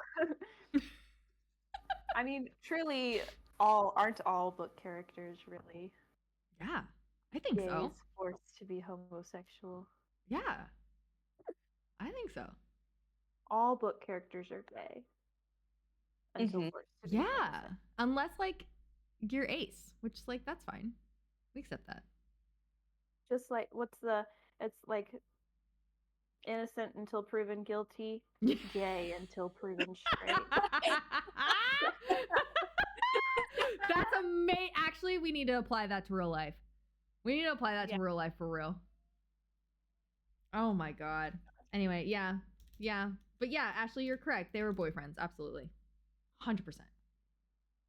They also kind of happened quickly too, because I was very confused. I wanted to know, like, there were rumors that the Imugi like they killed Corinne's whole species. But then you can tell there's some like tension between them, and then all of a sudden he's like, Angie, where are you? And then they're BFFs. And I'm like, wait a second. I would have liked a little more depth with, especially them. Like, yeah. because it's, yeah. Mm-hmm. That's it goes back in that it was a busy book. Mm-hmm. There were so many things going on that like they couldn't it couldn't like every aspect couldn't be fulfilled, you know? Like there were too many things. I just wish we had more side conversations. I'm sorry. Very Miyazaki. Yeah. I just wish I had more side conversations. You know? Yes. Like more conversations. Like I feel like we spent a lot of time like in her brain, and I would really have loved just some more like outward combos, you know? Yes. Be great. Which is very fantasy energy Ah! to like I knew it. describe instead of show. I knew it. It happens with fantasy, which is unfortunate. Yeah. Because isn't it? I think the people who tend to write fantasy books are these like big world building minds. And so for them, they're like, oh, I need to find a way to describe what's in my brain. And they do it by literally describing instead of depicting the story through the characters. Beautifully said. That was beautifully said. Thank you. Yeah. Right. Ashley, did you answer your own question? Oh. Yeah, what did you think? You know, I thought kind of the same as what Cass thought. I was like, well, if we're gonna be technical, no, I would say she did not pick her own fate. Mm-hmm. I think if it was the scenario of like Shin wasn't like him and the sea god weren't connected, I would say yes, but they are. So I was like, girl, you didn't, Ultimately, you were the sea god's bride. Right. You were played by fate, and it's okay. You didn't That's how it's really. supposed to be. It's fine. If you feel you chose your own fate, but right. Yeah, that's how I felt. Yeah, I think yeah, I also didn't I like the Red String of Fate too, because I've seen it what anime did I just watch, and I thought it was so lovely. Oh my gosh, it was short. Kylie, I think you recommended it. Was it a movie? And they had this it was on Netflix. It was something about a Mononoke. It was like the It was good though, and it was very pretty. Mononoke. Princess Mononoke? No, it was It's gonna bother me. Hold on. something of the Mononoke. It was very cool, but they had it in there. But yeah, I didn't like how it disappeared and came back and disappeared. I was like, let me know what I don't know much about it. But I thought that was like, though you're tied. You can't do nothing about that. You know what I mean? Yeah, I was very upset when the string between her and Shin disappeared. Is it literally just called Mononoke? Yes. Yes. And it has like a blonde looking guy at the front? Maybe. He has like white hair with red tips. I think so. I It's did really not cool. tell you to watch this. No, you didn't. I watched Sure it. didn't. It was Kylie under the bus. but it was but the art is really cool in that anime. But yeah, anyway. No, not Todoroki's Andrew. Anyway, sorry. Go ahead. Yeah, I liked it. It was good. Anyway, but yeah, I just didn't like how it disappeared, came back, disappeared. Because right, if they were the same. Also, I didn't like how Shin could cut it because it's like, what do you mean? But you can't cut your own. I don't like how you can just pick your own mechanic of the thing. Yeah, because then why couldn't she cut it? You know what I mean? Right. Like why can't you cut the which that is a thing. That is a thing. Like it goes back and forth like in the folklore of like if someone can cut it or if you can't cut it, like who cuts it, you know, or why it breaks. Like it goes back and forth with that. I just wish in this book it would have picked one. You know what I mean? Like right. I don't know. She had them scissors that the Fates and Hercules have. Yeah. those rusty. Oh god. Because it's like, yeah, she very much did not have control over her fate. No. If you think about it, she's like, I control my fate, but now my string's connected here, and now my string's connected here. No. Which is like a little bit of the thing that it gets into at the end there, that the sea god and the emperor, aka Shin and sea god, who we think is sea god throughout the book, are kind of one and the same. They've like traded, not necessarily traded souls, but they've like, I don't know, but it is weird. The sea god, who you think is the sea god the whole time, who is really the emperor, he does have the sea god's soul in him, but Shin is just like a carcass of the sea god. Yeah. So I don't know. They aren't really, because there's no part of the emperor that's in Shin. Which so how is the fate interchangeable between them if there is no? Go ahead. I don't know. I just have a question. Yeah, I just have a question. Okay, What's because her soul and the person before her, Hetty, okay, they both changed into an animal. Their souls turned into something, correct? Yeah. So true. His soul went into the emperor, right? Yes. But then, like, how was he affected? Like, he just lost memory, but like that doesn't fucking make sense because she like lost her voice.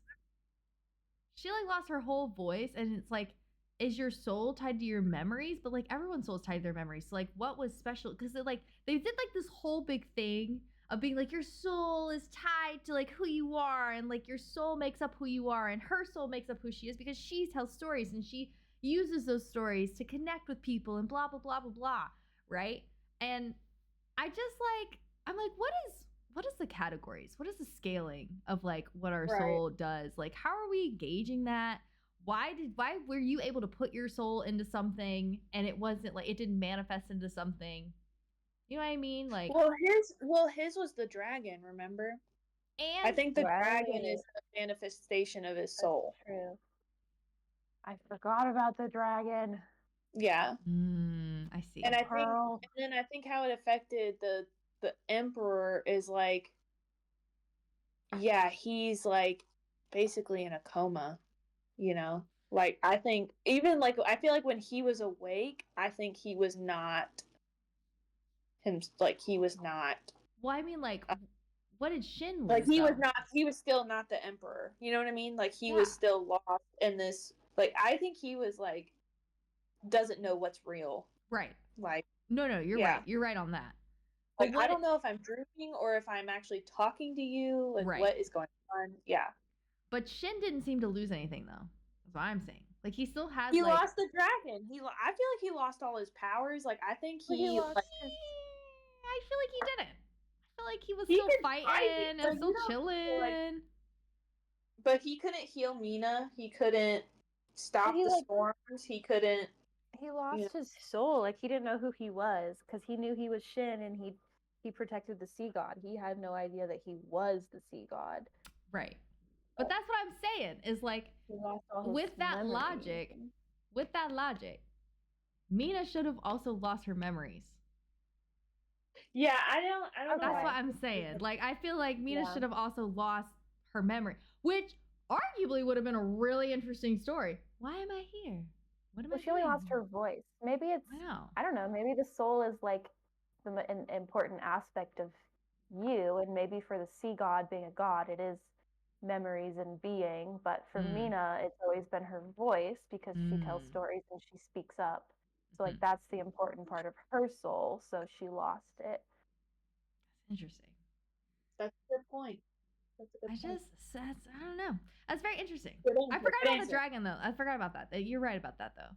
It did manifest in that. I forgot. I kind of forgot the dragon was there until, like, the end. I was like, oh, yeah. He really came in clutch at the I end. wish they brought more out. She's like, too. oh, thank God the sea god's soul, the dragon, loves me. And he also happens to have the magic Dragon Ball Z pearl that I can make a wish on and save the world. And you're like, oh, Right. oh, that's Right. that all worked out so nicely for you. Worked out really good. Anyway. Okay, are we Yes. ready for the next question? Yeah. These are more. Okay, so next question. Okay. I sobbed. Anyway, we'll get to it. Oh? Did you guys guess who Mask, Dai, and Miki were to Mina prior to the reveal? Did you like that story? I thought their whole characters were so pure, and it just I knew Dai and Miki were. Mask was still a mystery to me, but I'm a dumb reader. So, but when he was like, I came down from heaven when my great granddaughter was in the river, because I knew, like, his whole thing. First of all, I was sobbing the entire time I was reading that, and I was like, oh, that's okay. Miki is Mina's niece, and that's her grandfather who just passed away, and that's why they're helping her. And then Mask, I was like, okay, but Mask is, we're gonna figure her out later. But yeah, I loved that personally. They were like my favorite aspect of it. The fact that she comes down to the spirit world and she doesn't know who they are, but they know who she is, but can't tell her who they are yet until she initiates knowing who they are. I'm like, and so the fact that they were just like, I'm just gonna help you. Very, very, and the fact that they always magically showed up. That when things started to go bad and you're like, oh fuck, what's gonna happen? And she's like, and then the child Mickey baby's here. And you're like, perfect, everything's gonna be fine. So like once they showed up the third time to save the world, I was like, okay. And then when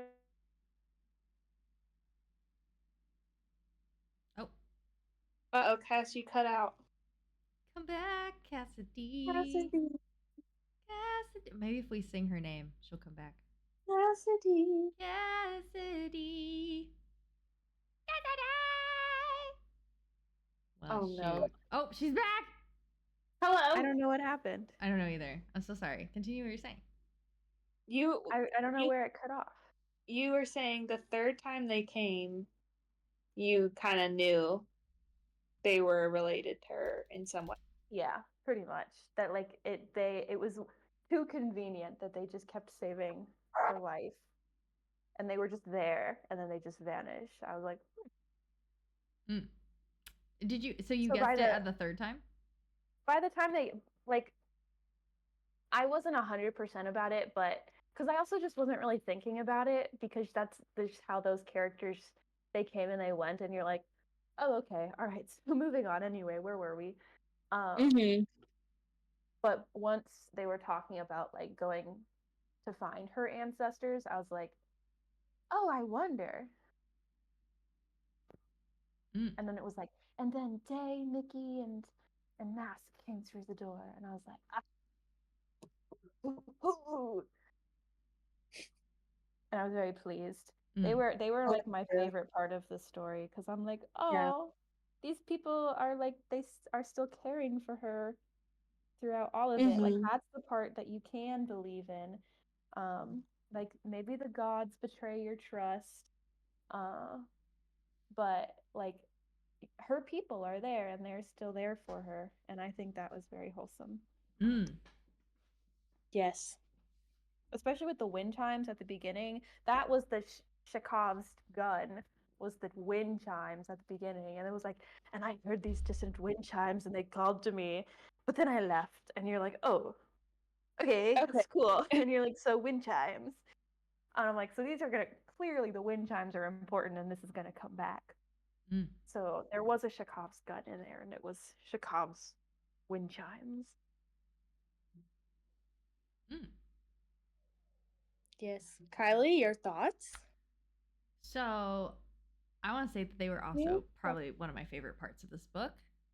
I did guess them almost immediately, but I will say I guessed them incorrectly, but kind of correct, if that makes sense. I thought that Mask and Dye were I thought they were her parents. Like I thought that Mask was gonna be her mom.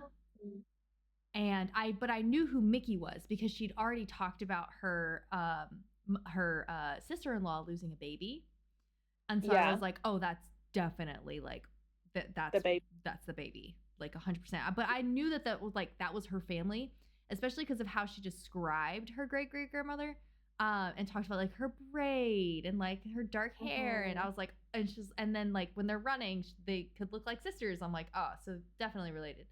I figured out that it was the grandma and grandpa because of like I don't know. I just kind of like, well, if it was her mom, then I think she would be a little different because, she died in childbirth or whatever. And I feel like the mom would be so happy to see her, that she wouldn't hide her face. Like, because she died in childbirth, right? So, I mean, like, she didn't grow up with her. So I feel like there would be no need to hide her face. But because the great grandmother looks so much like her, does that make sense? She would have known instantly from like, family portraits or things like that, I guess maybe, but which I guess could be still said for the mom. But I think it was because I figured out that Dai was the great grandfather that I already knew that was like, that's got to be the grandmother then. Because of the way that they talk to each other. It doesn't seem like,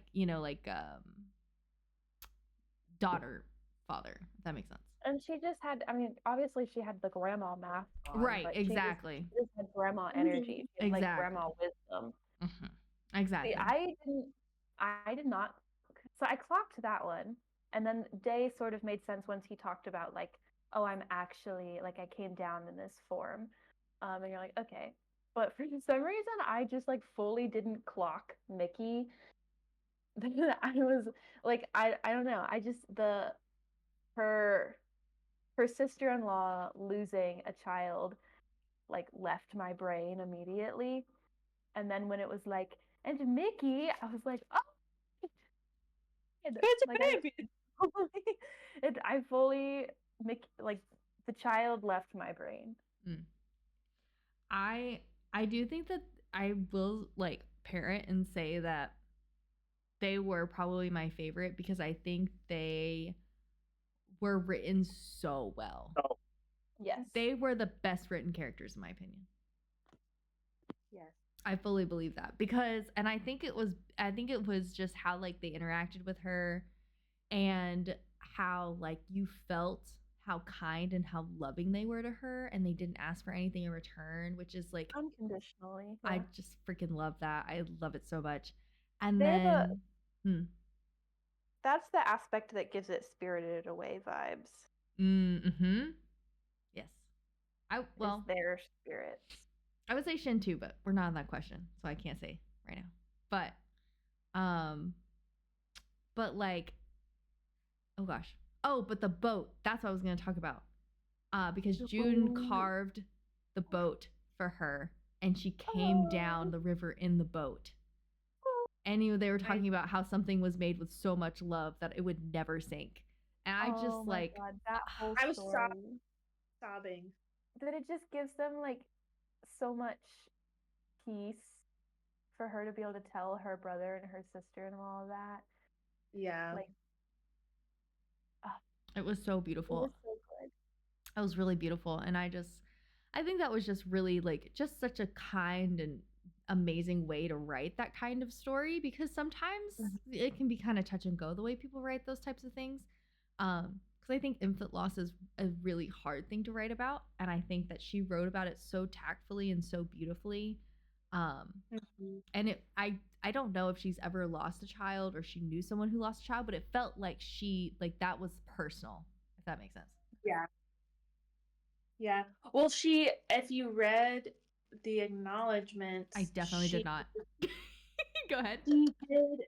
I think she nodded to that because she was like basically acknowledging her brother and then saying like this story wouldn't have been like you are my June, like I love you and I miss you. And then she at the end acknowledged her family and she said her mom, her dad, and her sister. So I wonder if she lost her brother. I don't know if that's maybe not to infant, but yeah, like maybe that like this is a reflection of her family. Like Mina's family is her family. That makes sense. And that's just acknowledgments. That might not be true, but that's my conclusion I'm jumping to. Yeah, I like that. Yeah. I like because it did feel like that. It felt very personal, which I really loved. Like her family aspects are probably my favorite part of this book. I agree. Yes. What about you, Ash?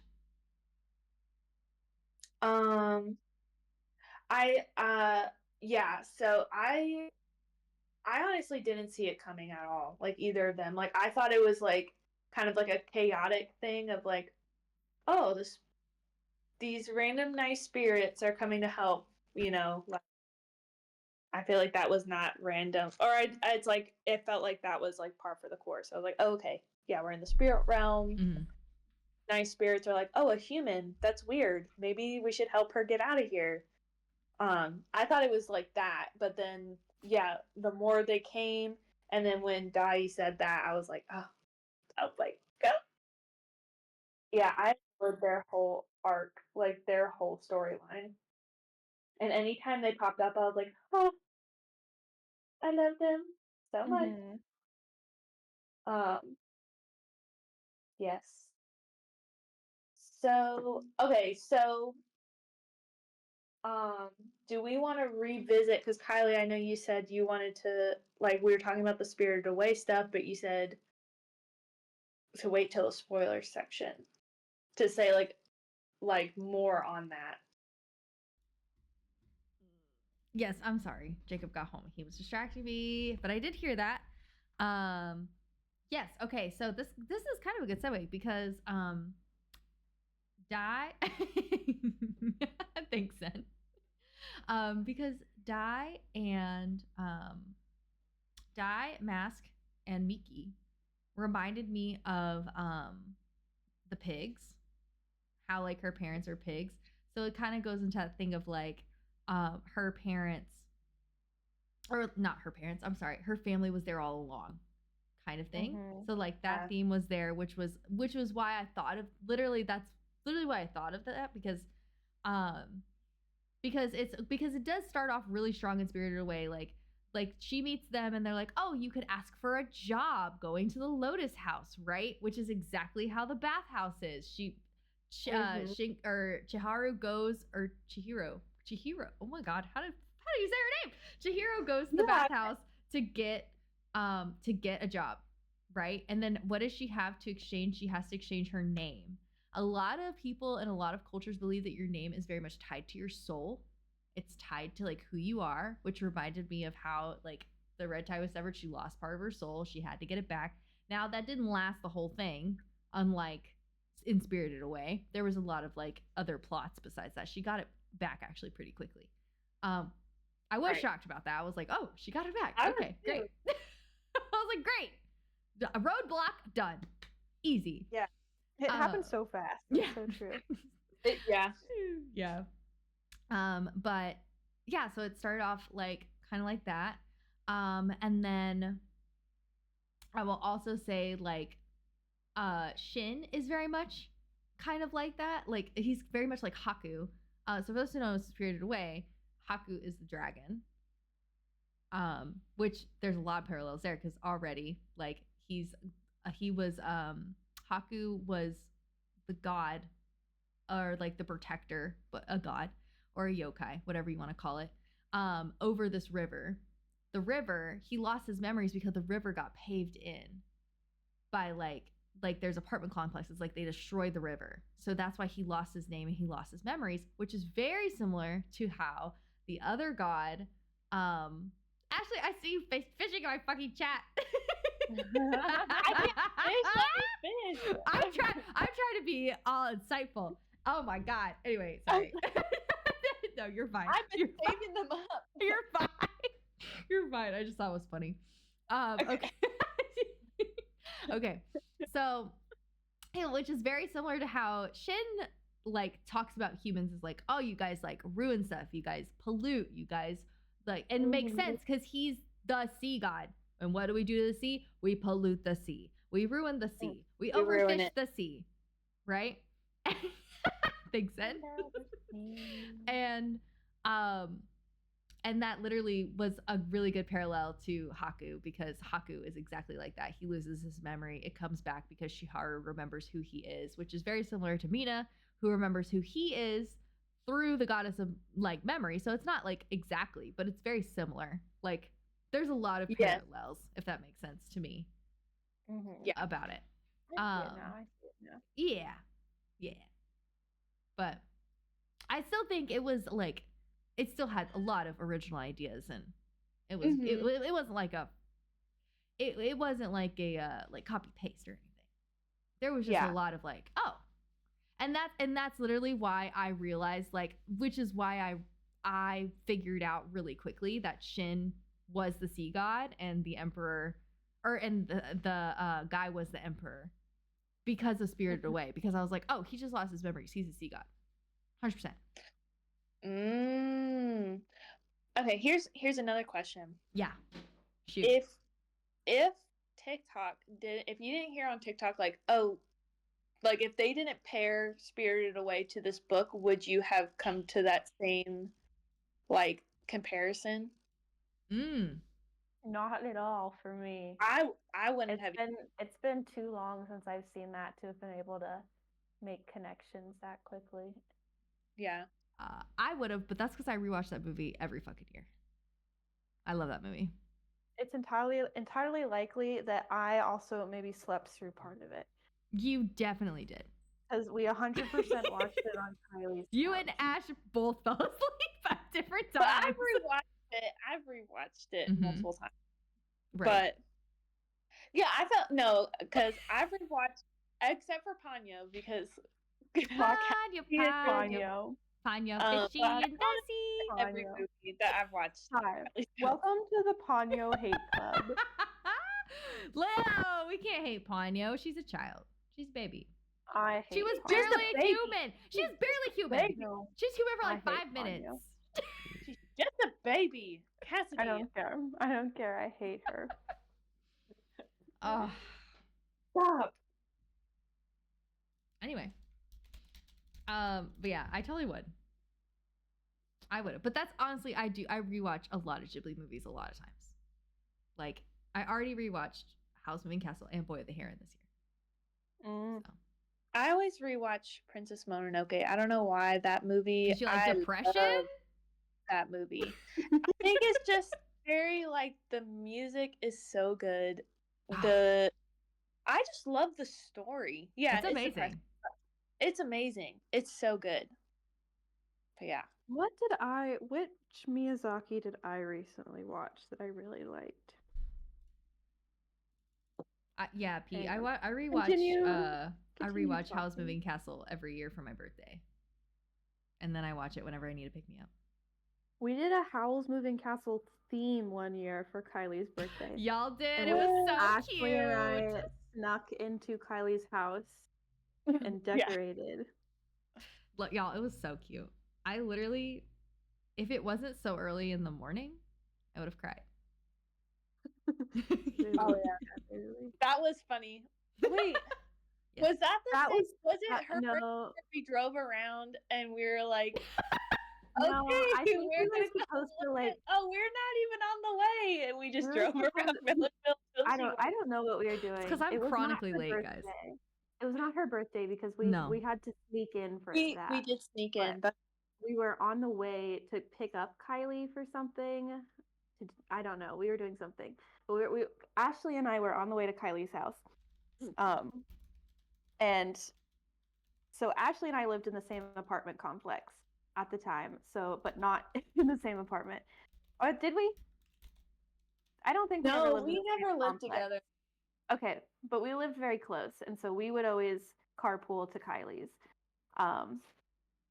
Kylie's is like, again, it was maybe 10 minutes from us, but so you drive past like cow fields and stuff to get there, and we're on the way there, and I'm like, should we tell Kylie that we're on our way? And Ashley's like, no, she knows that we're picking her up at 9:30, and I'm like, I just feel like we can't bet on that. No. And so I think I tell her we're on the way. I text her. And then as we pull into Kylie's driveway, she goes, oh my God, I'm just now waking up. And so we immediately reverse and we're like, no worries, we're still driving as we like drive past the cow fields 3 times and hang out with the cows for a bit. Yes. And Kylie Yeah. we don't tell her until after the fact. Like we Yeah. go about our day. We were like, oh my God, wow, what great timing that all of us were running late together. Yeah, they were nice. That was I think that was the year you guys just learned to lie to me. Because I'm chronically late. Everyone lies to me. And I don't know. I literally tell people to just fucking lie to me. I'm like, don't fucking tell me when it actually starts. Because it doesn't matter. It doesn't matter if I start getting ready 5 hours before the event. I will be late because I don't know what's wrong with me. I really don't. I really feel bad because I hate disrespecting people's time. But I'm just like, fucking lie to me. Remember when we were going to Korean barbecue and we left like 2 hours later than we said we would, and so Ashley's driving back from Atlanta. And we're not gonna. We don't live there anymore. It's fine. No, we don't live there. But we're driving like 2 hours at like midnight, and Ashley's falling asleep because we just stuffed our face with Korean barbecue. But we had made this whole plan, like we're not gonna eat. We're gonna skip class. Yeah. And we're gonna drive 2 hours to go get Korean barbecue, and we'll be back before it's dark. And then this was also like the first time all of us were meeting Ashley's now husband. And Yeah. and so I'm just like hanging out there with the 3 of them, and we're like, yeah, we should be here any minute now. Oh, man. I think you had actually lost your wedding ring, and so you were turning your house upside down. Oh my God, that's right. Oh my God, yeah. Understandably late, but I did lose my way. I thought it fell down the drain and I was taking it apart by mistake. And I was freaking out. I was freaking the fuck out. Rightfully so. Yeah. Yeah. Anyway.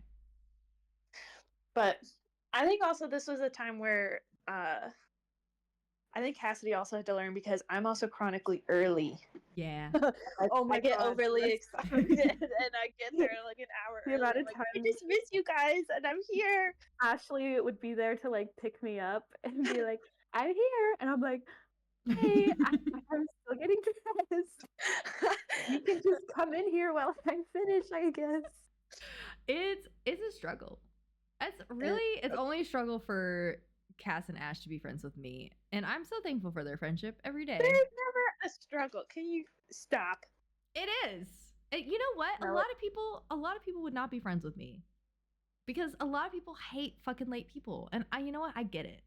I really do. I don't fault And they people. were really See, different. this was not something we learned about you until the friendship was already established, though. So I hooked 'em in. It simply just came with the territory. That's true. Yeah. That's fair. Also, I feel So- like if someone gets super mad about something, I don't know. I just feel like that's super silly to be mad about. I don't know. It's like I'll just wait. But you it's like you could be a terrible person, but you're Yeah. simply chronically late. That's true. Right. I could be worse. I could be Yeah. a narcissist. and I feel like if that's such a huge deal to where it's like I don't want to be your friend, it's like You've got some other maybe issues. you to got work some through. issues. That's If it true. was a date or if it was something like important and you got upset, that's one thing. But it's like we're just hanging out, and yeah, It was No, never a big right. deal. Aw. Ashley makes me didn't feel crash better. the car driving back at midnight. wait, We've I didn't. all lived. Yeah, I said that was Ashley didn't wild. crash the car driving That- back at midnight. I was terrified because I don't know why the GPS took us off the highway. Because on top of that, yeah, Did. super Oh my full, God, it was so dark. tired, and we were the only people on the road, and it was pitch black. I'm like, I looked at, and you guys are all asleep in the back, and I look over to Isaac, and I'm like, I'm falling asleep, and he's like, huh, and I'm like, God damn it, he's asleep too. Yeah, that's funny. Okay. Yeah.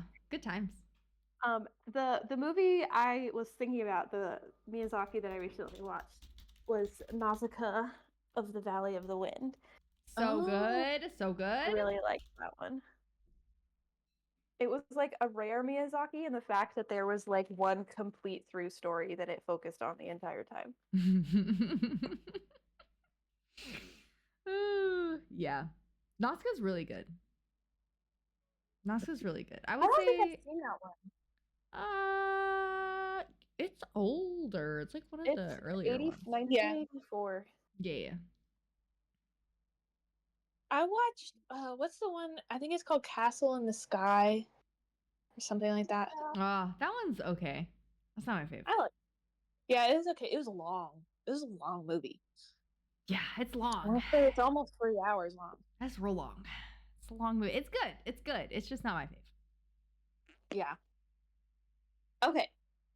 Back. Let's steer Oh back. yeah. Oh yeah. Oh yeah. Come back. Reel it back. So, Where But we is kinda- this book club? huh? Are we in the right place? It's Yap I know, Club. right? Is this? So one of the questions I had was like, who are your favorite secondary characters? Did you guys have anybody other than Miki, Dai, and Mask that you wanted to talk about? You said that so fast. Nope. Nope. I don't. I fucking don't. They were the only ones I cared about. Who was Corinne? Corinne was too moody. What? Namdi, Not my Namdi sweet was boy. no. My sweet You- boy. Well, there were three. Who are the other? Like, Okay. he was Hold rude. on. He Hold was on. rude. Everyone, hold on. No. Hold on. Everyone, listen. Listen the fuck down. All right, hold on. Really, we have been. It's Let- literally a podcast. Let me just fuck off. Jesus Christ. Okay, listen. The math section's starting fucking right now. Hold on. No, wait. Hold on. It's officially math podcast. Okay. We've gotten off topic Okay, a little. listen. Okay, Talking going about back. the book. going back to the book. Listen, Kieran, Okay. I loved Kieran because Kieran is a man of action. He's a man of action, and I love a man of action. I love a man of action. Okay, he didn't say he was moody, but wouldn't you be moody too if your entire family and your entire race was fucking genocided? I think I would be moody too. And you're in the spirit world. Yeah, I would be pissed. I would be pissed. I will say I would have liked him more if they talked about him more. Because I feel agree. like he would have been a super interesting character. There wasn't. Yes. No, if they had gone more into that story, again, there were so many topics that they tried to touch on in one story. But no, I agree. The characters were just a little underdeveloped. But I didn't want to fault him. I wasn't going to fault his character, okay? Because the author just didn't want to, divulge. Because I feel like he's a good character. I feel like he's good. I agree. I think he has good potential. But I think what we That's got, fair. I was like, Because he also, I think in like the end, like the third act end of like him, okay, hold on. Because I want to say my secondary favorite character. Okay. I have two. I have two. Because honestly, the three family member ancestor people, those were my favorite characters. So my secondary favorite, right? Because they're a bargain deal. All right. But my secondary favorite, I have two. One being the goddess of memory, moon and memory. And the other one being, oh my gosh. Why can't I not say her fucking name? Someone help me. Oh, Shim Chong. Oh my god. I'm gonna get persecuted for this. Okay. She's the bride of the god of death. No, that's Harry. June's lover. Yeah. Her brother's lover. Yeah. Oh. Harry is the wife of the god of death. Yeah. Oh, right. I thought she was chill. Yeah, she's chill. Okay. Listen. Oh. Listen. Open up, quiet up, listen down. Scratch out, reverse it. Kylie is silent right now. All except for me. I'm talking to myself. Okay, so first of all, let me talk about why the goddess of memory and moon and memory, whatever the fuck. Okay. Why she's my favorite. Or what my secondary favorite. I liked her because she had, in my opinion, the most character development out of everybody. She had the most writing and the most character development. She was written so well, besides the three family members, because it talks about because I think what's missing with the other people is not only just like the side conversations, but the subtlety. So like there was a lot of moments where like she like grabbed like her chest, or she like made it like a face, but then continued talking about something, or like it gave you these hints of like who she was actually as a goddess and not who she's trying to be perceived as, if that makes sense.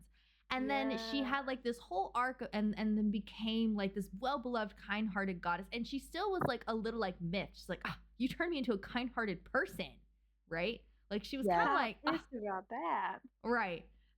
But then like at the same time, it's like you're putting up a front, right? You actually want to be loved. You actually really want to be adored. You want to love people, you know? Yeah. Yeah, it was that moment when she's getting Mina's boat wish, and she thinks it's going to be Mina's wish to be the sea god's bride, but really it's Mina's wish that her sister-in-law's baby, that her niece is healthy. And when she figures that out, she's like, damn. And she's just kind of like, I feel like that's her like character switch moment. But that's like the first time that you really see her more like humane side. Yeah. And I liked, and I will also say like it was again like how Kieran was a person of action. She also had so many actions that really contradicted to what she was trying to say, which made her like a very interesting character to me, because she killed the Imugi who was trying to hurt Dai. and Miki, the baby. That's true. So she's like, not the baby. right, which like, because even Mina was like, what the fuck? Like, I mean, Mina didn't say that because she didn't curse, but Mina was like, what? Why in the world did she kill that? One of your own warriors. Yeah, really interesting. And so I think that's why she's definitely like, And it was the same baby. The baby that she saved from the Umungi was the baby that like changed her mind from Mina's memory. Yep. Yeah. The same baby. Yep. Same baby. Very interesting. This whole story was really about Mickey. Yes.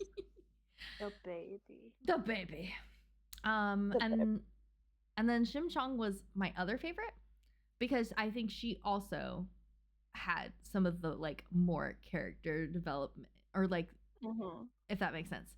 Because it starts off like we got so much about her. I was really shocked. I wasn't ready for like her to become one of my favorites. Right. Her whole story with her dad, yeah. Yeah, because you have like we know so much about her. Like her dad was blind and like she was like his entire world, and then she gets offered up to become a sacrifice, and he is like searching for her constantly, probably. Right. You know, like in the story or whatever. Like that's how it was supposed to be. Which I just like it gave her like such like made her such like a three-dimensional character because, you know, like then she like hung out with June a lot, and then she's talking to Mina being like, you were always someone that I like loved and appreciated, like you were always like so interesting to me, and she talks about her in such like a high like in a high way, and I was just like, like that's so amazing. And then she never is like shows any anger towards like the people, like her people. Even though they sacrificed her again. Sacrificed anyway. Yeah. She never showed any. I was so mad at that when she showed up in the spirit world. And I was like, this whole book was about Mina taking her place and you fucking threw her in the ocean anyway. Yeah. And I think that like her kindness and her soul of like, because she never was angry. She was just like, yeah, I'm really sad. Like I'm not with your brother right now. But you know, they felt like they didn't have a choice and they just sacrificed me anyway. And her kindness and like her resilience for that was crazy to me. That was crazy. Yeah. And I really respected her because I was like, I would not be that way. Because she was still wanting to go. I don't know if I was sacrificed, if I would want to go back to the people that fucking sacrificed me. You know what I mean? Like I would have been like, bye. I'm gonna go live here now. Guess what? You did that for no reason. Yeah. The thing that you thought was happening, it didn't even happen. All you did was throw me in the ocean. Literally. And so and I think that's why, like, both of them, they were just very well written characters. They were very round characters. Yeah. So. Okay. Ash. Okay. Well, I think my next one was just favorite characters, but I think all of our favorite characters are the Mickey guy. Mm-hmm. Wait, who was your secondary? I didn't hear. Oh. Whoops. I'm always a sucker for like a comic relief, and just like I loved Namji the whole time. And I was like, you're just such like a, you know, and he's like, I don't know, a constant, or right, Shin will just go off and be like, I gotta go do this thing, but Namji would be there, and you're like, okay. That pissed me off all the fucking time. Yeah, it's like, okay, don't leave my sight because an assassin's coming after you. Okay, I gotta go to this house. I'm gonna go disappear and leave you here. He pissed me off. He's like, don't leave leave the Lotus house. And then he goes and fucking leaves. He's like, I'm gonna leave. I'm like, what the fuck? Or he lets her storm out and then she gets shot with an arrow. I'm like, what did you think was gonna happen?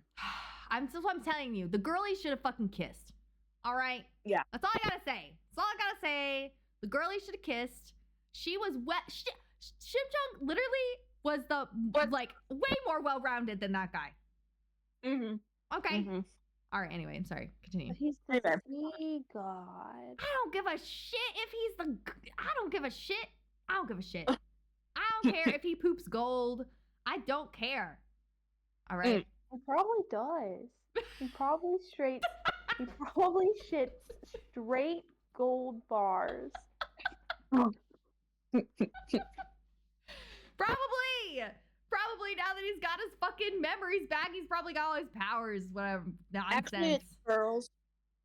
It's pearls, and they get with Builds a palace out of them. Beautiful. Okay. Mm-hmm. So I guess we'll kind of get to the last questions that we normally do. Do you guys have a soundtrack for this book? You know the underwater music from Mario? No. Why do you always say don't. unhinged shit? This is always Cassidy's unhinged fuck ass question, where Cassidy just goes off and says some unhinged shit, and I love it. I need you to know that. Oh my god. So yeah, I know the underwater music for Mario. Mm-hmm. Where it's I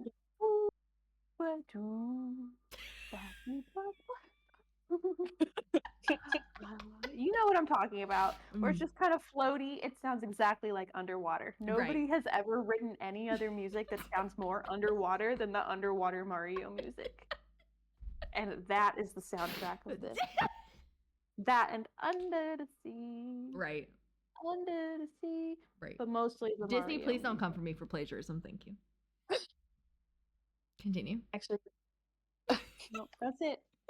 It's Mario music. It's Mario music? It's the underwater Mario music. Got And it. a random bloop, bloop, bloop, bloop. You know, when you pop a box, but you're underwater, so it floats to the top, and you're like, fuck my mushroom. Yeah. Yep. man. Anyway, what do you guys think? Kelly, breathe. I can't. I was just really not expecting that. I just wasn't expecting it. Sorry. Okay, so okay. So first of all, because it's Ghibli-esque, I'm gonna throw the obvious answer, and then I'm gonna throw my real answer. Okay. Oh, okay.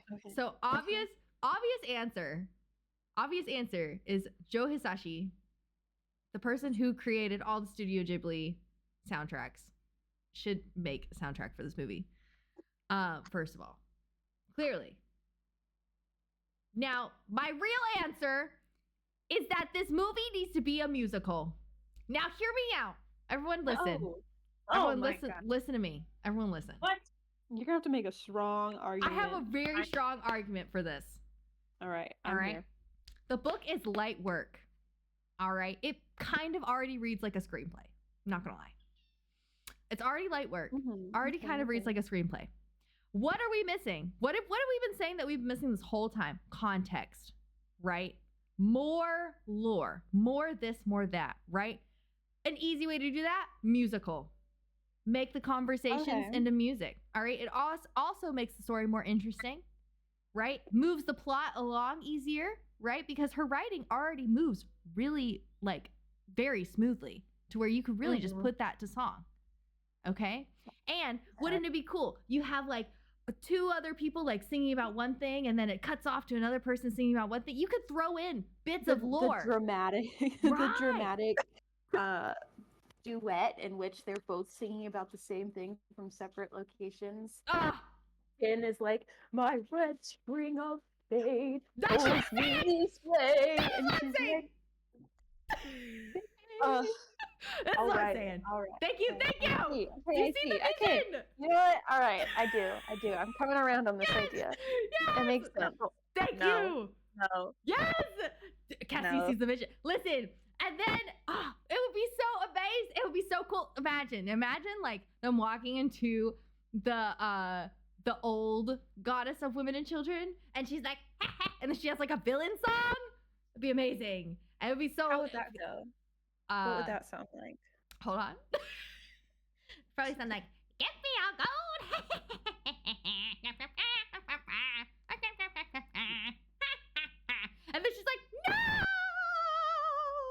she burns herself. Be amazing. Yeah. Okay. Okay, hold on.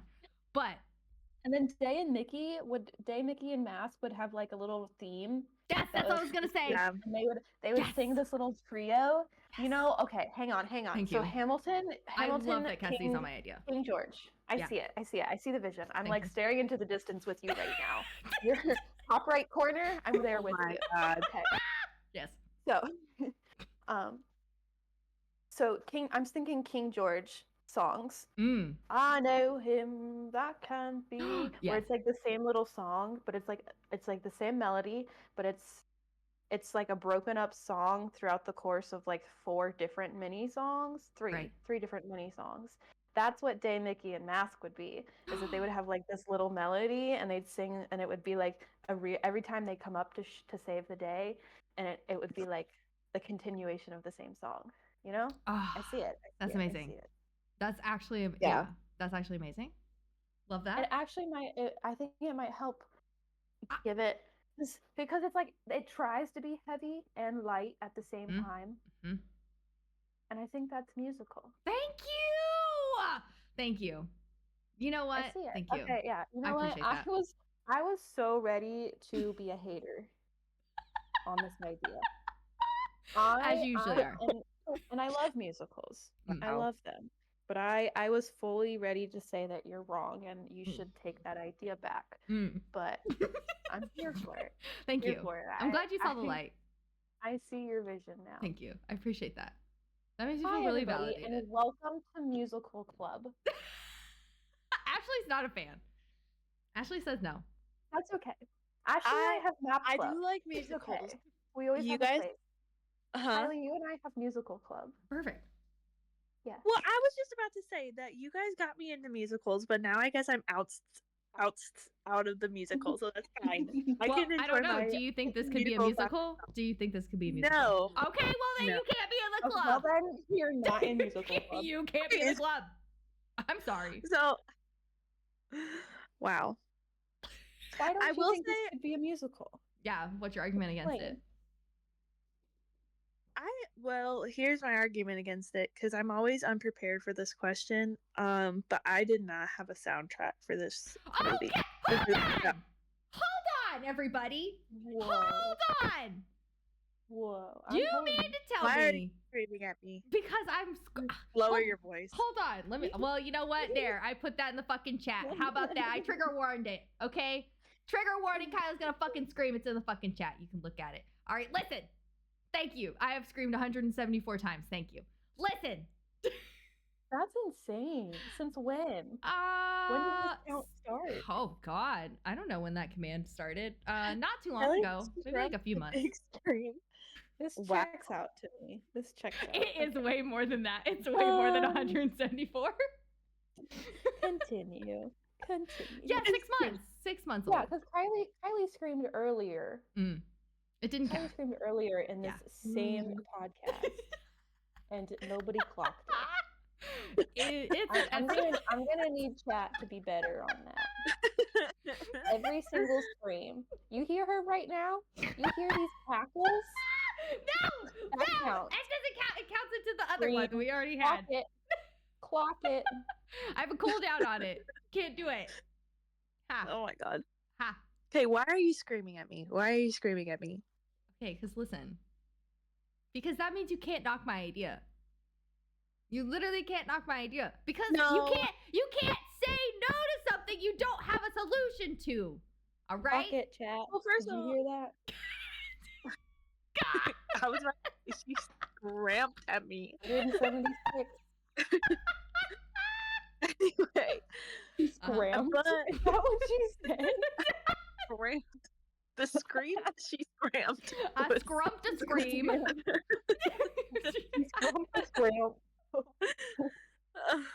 hmm Yes. I'm so calm. But I think I don't get musical. Like I don't know. But also sorry, I'm kind of talking quietly because Isaac's asleep and he has maybe a concussion. So Oh my I'm God. Kylie, No. don't scream. He has a concussion. I'm not on Kylie. speakerphone. You are a speakerphone. You're actually in his ear right now. No, he's Why am I on speakerphone? in the other room with the door closed. Never been quiet in my life. Why do you have me on speaker? Okay. I just go pee yourself over here. No, listen. Listen, I keep you because if I put headphones in, I'm gonna start screaming, and so I need to not have headphones in so I don't scream. I just see Ashley's like huddled in the corner with her snake, whispering into her phone, like fucking solemn. Kylie's screaming.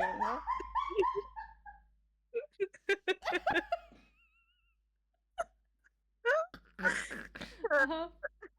No, I'm gonna be I so need to calm. I'm gonna be whisper so now. quiet now. I'm gonna be so I quiet. feel like, I feel like they need to whisper now. Let me Yeah. get right up No. here in the microphone. Yeah, we're gonna ASMR. Hi everyone. We're gonna ASMR. Welcome to ASMR Club. No. Kylie, that's not very ASMR of you. Sorry.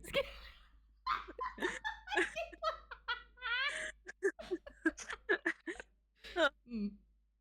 Oh my god. Okay. Should I tap something to make it ASMR? Yeah. Oh, I just got tingles.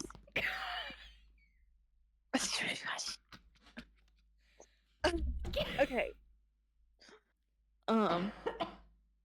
The musical. Mm. So I'm also just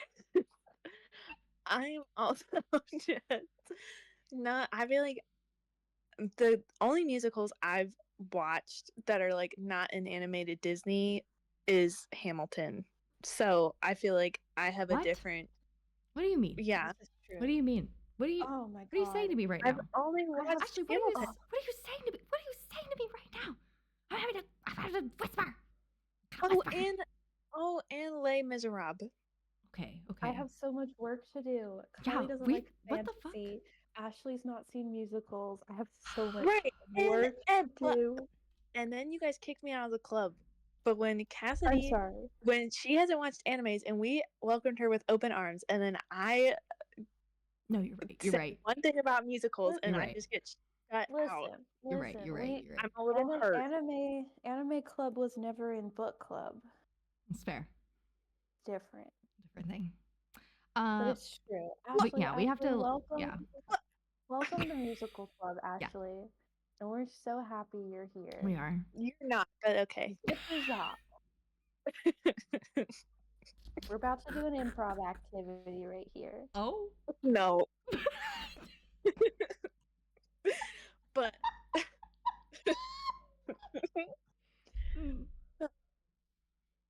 I do want to see Wicked though. Ashley's I have not into seen it anime, yet. Kenzo. Ashley's into anime. Yeah, I hate to I break it to you. I've already converted Ashley and Cass. Partially Cass. Yeah, what do you Kenzo, where have you been? I Yeah. like some animes. But I've also not watched many. Yeah. Speaking of, I'm rewatching Hunter x Hunter for the third time. That's not surprising to me. Yeah. The boyfriends. I don't know why that anime just has a very special place in my heart. It's one of the first ones you watched, though. Makes sense. It is. I think after I got caught up with Demon Slayer, that's the first one I watched on my own. Like, because you haven't seen it, so this was the first one where I was like, I'm gonna try this one. I have seen it now. Yeah, but at the time when I watched it, okay, wait. Back to the soundtrack. Oh yeah, back to our back to the actual podcast. Sorry. So the question. I think also like I read the first half in a couple days and then I took a break. Like I read the book very very quickly. So I feel like I was just really enthralled with the story to where like I didn't really sit with it, if that makes sense. Like I would like it was literally page turner, like could not put it down. So I feel like I didn't, like I was really like immersed in it, but I didn't. You know what I'm trying to say? I don't know. Mm-hmm. I feel like if I read it a second time, I would be curious, but I don't have an answer. But musical was definitely not one for me. Well, considering your background with musicals, makes Right. sense. Makes sense. That's all I was trying to say, and then I got shunned. I did not shun you. I actually did the opposite. I screamed at you. So it's very different. Whoa. And was in the process of shunning me right afterwards until I intervened. I don't know if I'd rather be screamed at or shunned. Mm, Those are both quite alarming responses. I don't know. I think I'd rather be screamed at. I was about to say I would rather be screamed at. Yeah. I That's hate true. people ignoring me. Yeah. At least if they're screaming at you, you know why they're screaming at you, because they're Mhm. screaming. That's true. Yeah, I This don't is like true. cold shoulder. That sucks. Don't do that. Don't stonewall people. Right. Stonewall Jackson. So what? Okay. And on that note, Ash, do you have any other questions? Yeah. Do we have post discussion ratings, or are they the same? Mine is. I'm sticking Kylie, with my I 5 feel stars. like yours is different. Oh, No. okay. Are you sure? Why would I be different? I'm I really don't know, confused at why you would say that to me. I'm really confused. literally love this book. Yours. Kylie did nothing. That's where I'm but getting hate on confused. this book. You're- Kylie, it feels like your red string of fate is not tied to this book. book. Mm-mm. It is because I choose my own destiny. This book and I have like 8,000 layers of inyon. 100%. Okay. 100%. Mhm. Listen. Again, after all the critiques, how do I rate my 5 stars? Did I have a good time? Yeah, I Okay, did. so here's the thing is that But it like sounds like you did I have a good agree time. with you. I agree with you, Kylie. Thank you. Actually, that I was tempted to remove my 5-star rating, and then I thought, Cassidy, that might be a bitch move. And then I thought I don't want to be a bitch today. So I'm gonna keep it at 5 stars. And a big reason I gave it 5 stars from the get-go was that I just enjoyed it. That I was excited to pick it up, and when I wasn't reading, I looked forward to when I would be reading it again. And so based on feeling alone, I gave it 5 stars. Does it have some issues and some plot holes like Swiss cheese? But it was an enjoyable read. So yes. So yeah, I get it, Kylie. Thank I you. agree with you. Thank you. Thank you. Yeah. I appreciate that. Yeah. I feel really seen by you today. I'm gonna leave it. Thank you. Because I told myself I wasn't gonna be a bitch today. I love that for you. Thank you. I also want to say that I would not have thought you would have been a bitch if you changed your rating. Wow. We listen, we don't judge. Does that mean you changed your rating, Ashley? No, but I Okay. don't judge. Slay. Because I've changed my rating. I actually changed my rating from 5, but we've never gone down before. No. So I changed my rating from that's 5 true. stars to slay the house down star. Period. Slay the house down. I'm yelling Oh. timber. Wow. Oh man. I love that. I was at a roller skating rink the other day, and they were playing.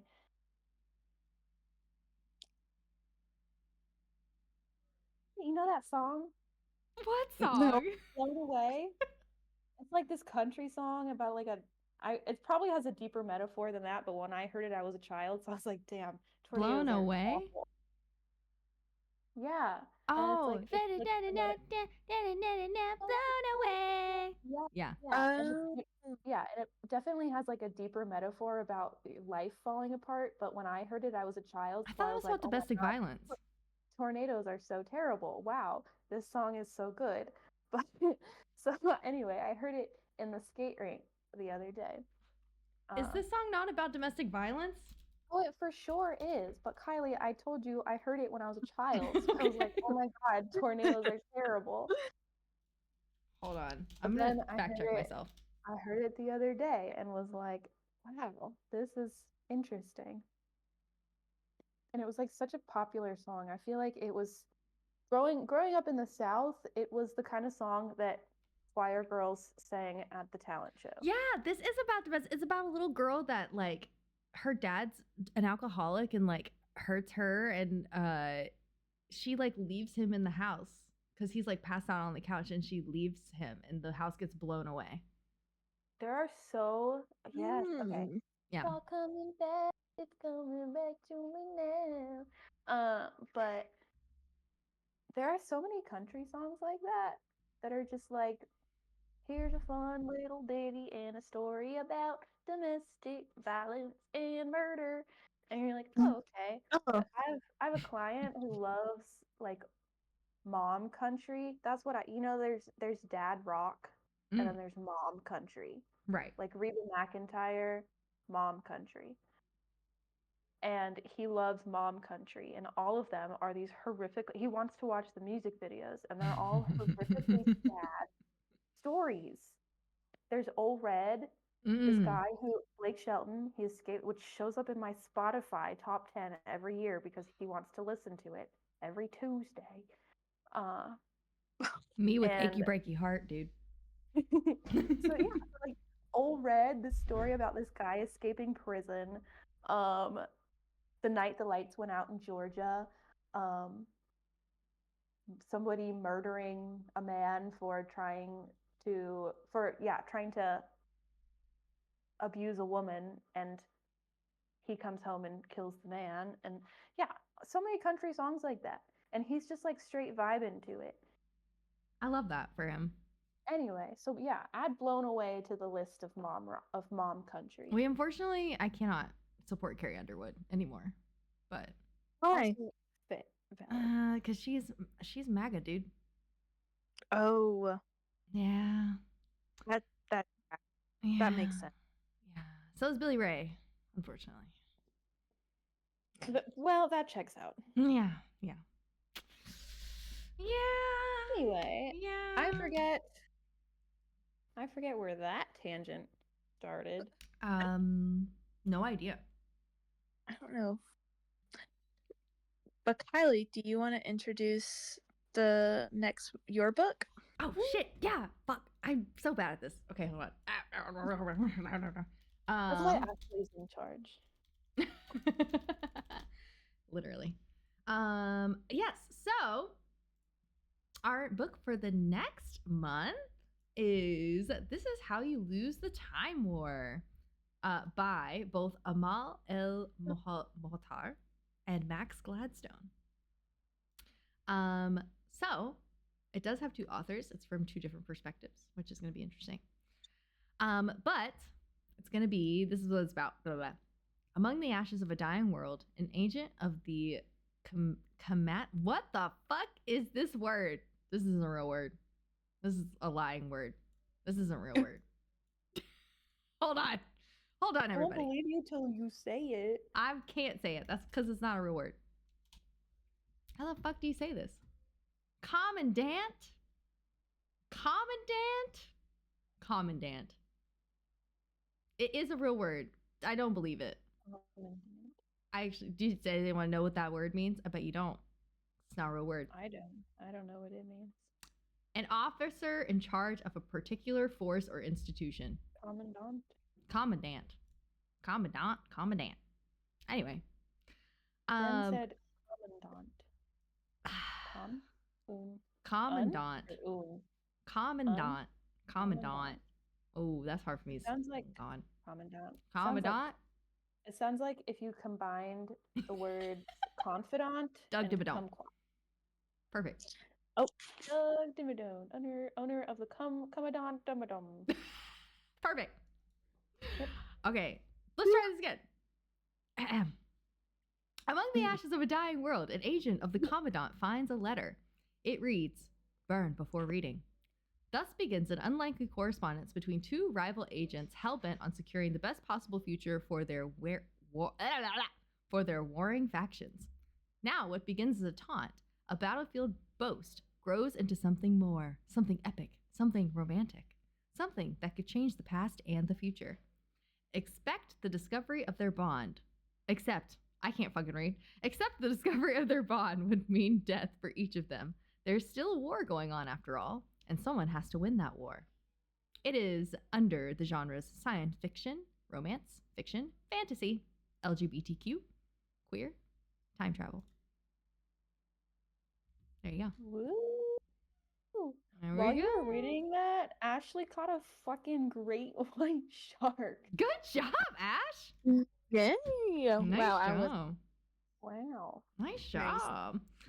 And that will be, what's the last Thursday of March? The 27th. It's also the 27th. It's Ah. Groundhog. Cute. Isn't that funny? All the days in March are the same as the days in February. Isn't that a little bit Groundhog Day? You know? We had Groundhog Day in February. That's kind of freaky. And now March is going to be the same as February. Oh, do you know that tomorrow all 7 planets are going to be, or 7 Yes, I planets or whatever do. is going to be together? Yes, That's I going to be cool. do.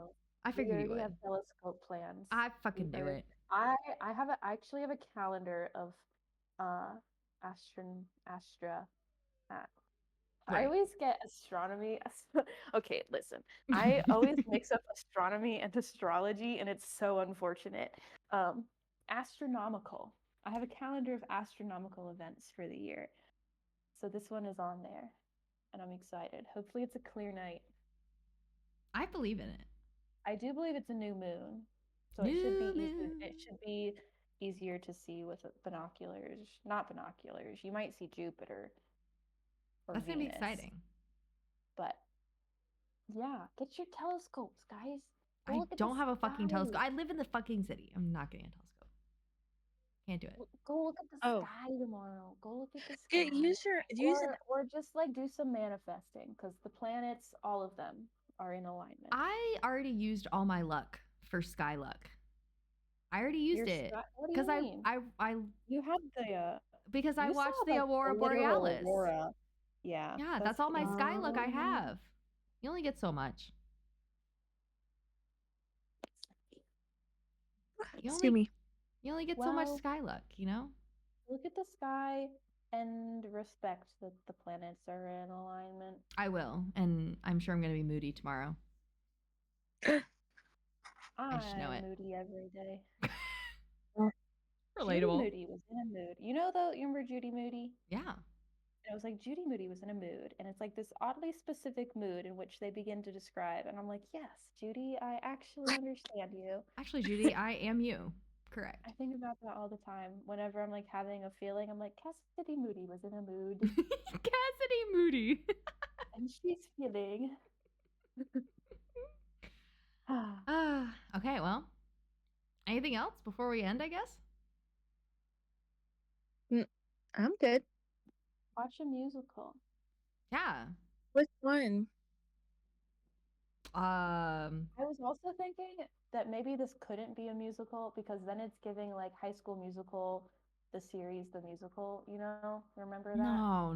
'Cause it would be like it's like the girl who fell beneath the sea, the novel, the musical. No. Yeah. No.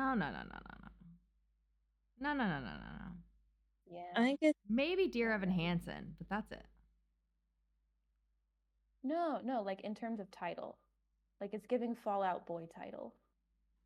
No. I could see this being, if we're talking about like a performance, I could see this being like almost like an opera or like a ballet. Mm, Oh, Ashley, you might be on to something. I like the ballet idea. Yeah. I like that. Because when you said Opera. musical, I was thinking like Who the- Broadway. Who the fuck listens Like- to opera? I know there are Mhm. people out there who listen to opera. And for that, I commend you. But I'm not listening to I it. always think of Don Giovanni now Fuck that guy. because we studied that for like 2 months straight in music history. That guy pisses me the fuck off. We don't need to get into that because I can't scream. No. Please. We're not getting into it. We're not getting into Dawn. Don Juan, not Don Giovanni. Don Juan. Who's Don Giovanni? He's also Where'd an that opera come singer. from? He's a famous opera singer who's the bane of my Oh. fucking existence. Oh well, I was thinking of the opera Don Juan. I hate that too. That's the one that we had to study. for Fuck too that. long. Fuck that fucking opera. That fuck ass bitch ass opera. I never paid attention at all in that class. I don't remember anything from. I was always planning my sessions, especially in music history too. Kylie and I sat in the back of the class, and I just always had my laptop and I had my practicum right after that, so I was always just planning that during music history. I still got a B in that class. So. Huh? I did have a fucking panic attack over the final, but that's okay. That was a fucking stressful not panic attack. Final. It was a stressful panic attack actually. It was because I think it was my first, so I was like, "What the fuck?" I was literally dying. Mm. But then we had the dinner after that, and it was fine. So Yeah. anyway, Cassidy lore. Okay. Well, that's all. We'll see you guys later. That's all, folks. Yeah. I'll Reminder. see y'all in the chat later. See you Whenever Kylie comes next. later. I don't know if I'm streaming anything after this. Haven't decided. Kylie, you need to text me when you're doing a focus stream. Oh, co-working? Yeah. Mm. A work stream. I need to do that. Yeah. Because I miss them all the time, and I'm like, no, I need to. I haven't That done would be any so recently. You know We'll what? do one. I'll do one. I'll do one soon. Do one soon. Do one soon. Maybe I'll do one tomorrow. Who's to say? Oh, that doesn't work on That my works. schedule. I'm not ready. I can't That be works. focused tomorrow. How about next week? Fine. Next week. Next week I'll do one. I'll do one just for you guys. I'll text it in the chat. So Okay, good. Okay. I don't know if I'm streaming anything after this. Haven't decided. Okay. We'll see. Whoa. But that's all for you guys. And it's late for y'all. So I'm gonna let you guys go. Yes. Thanks for hanging Yeah. out. Thanks for doing book club. It's fun. Yeah. It's fun. All right. Goodbye, everybody. Or goodbye to Ash and Cass. Say goodbye to Ash and Cass. Goodbye. Bye. Bye. And then I'm also gonna take a quick BRB to say bye to my friends. And then I'll be back. I'll be back in like 5 seconds. Okay. Goodbye. Bye, everybody. Goodbye. Bye. They can't hear you. They can only hear me. Goodbye.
Okay, look, I'm back.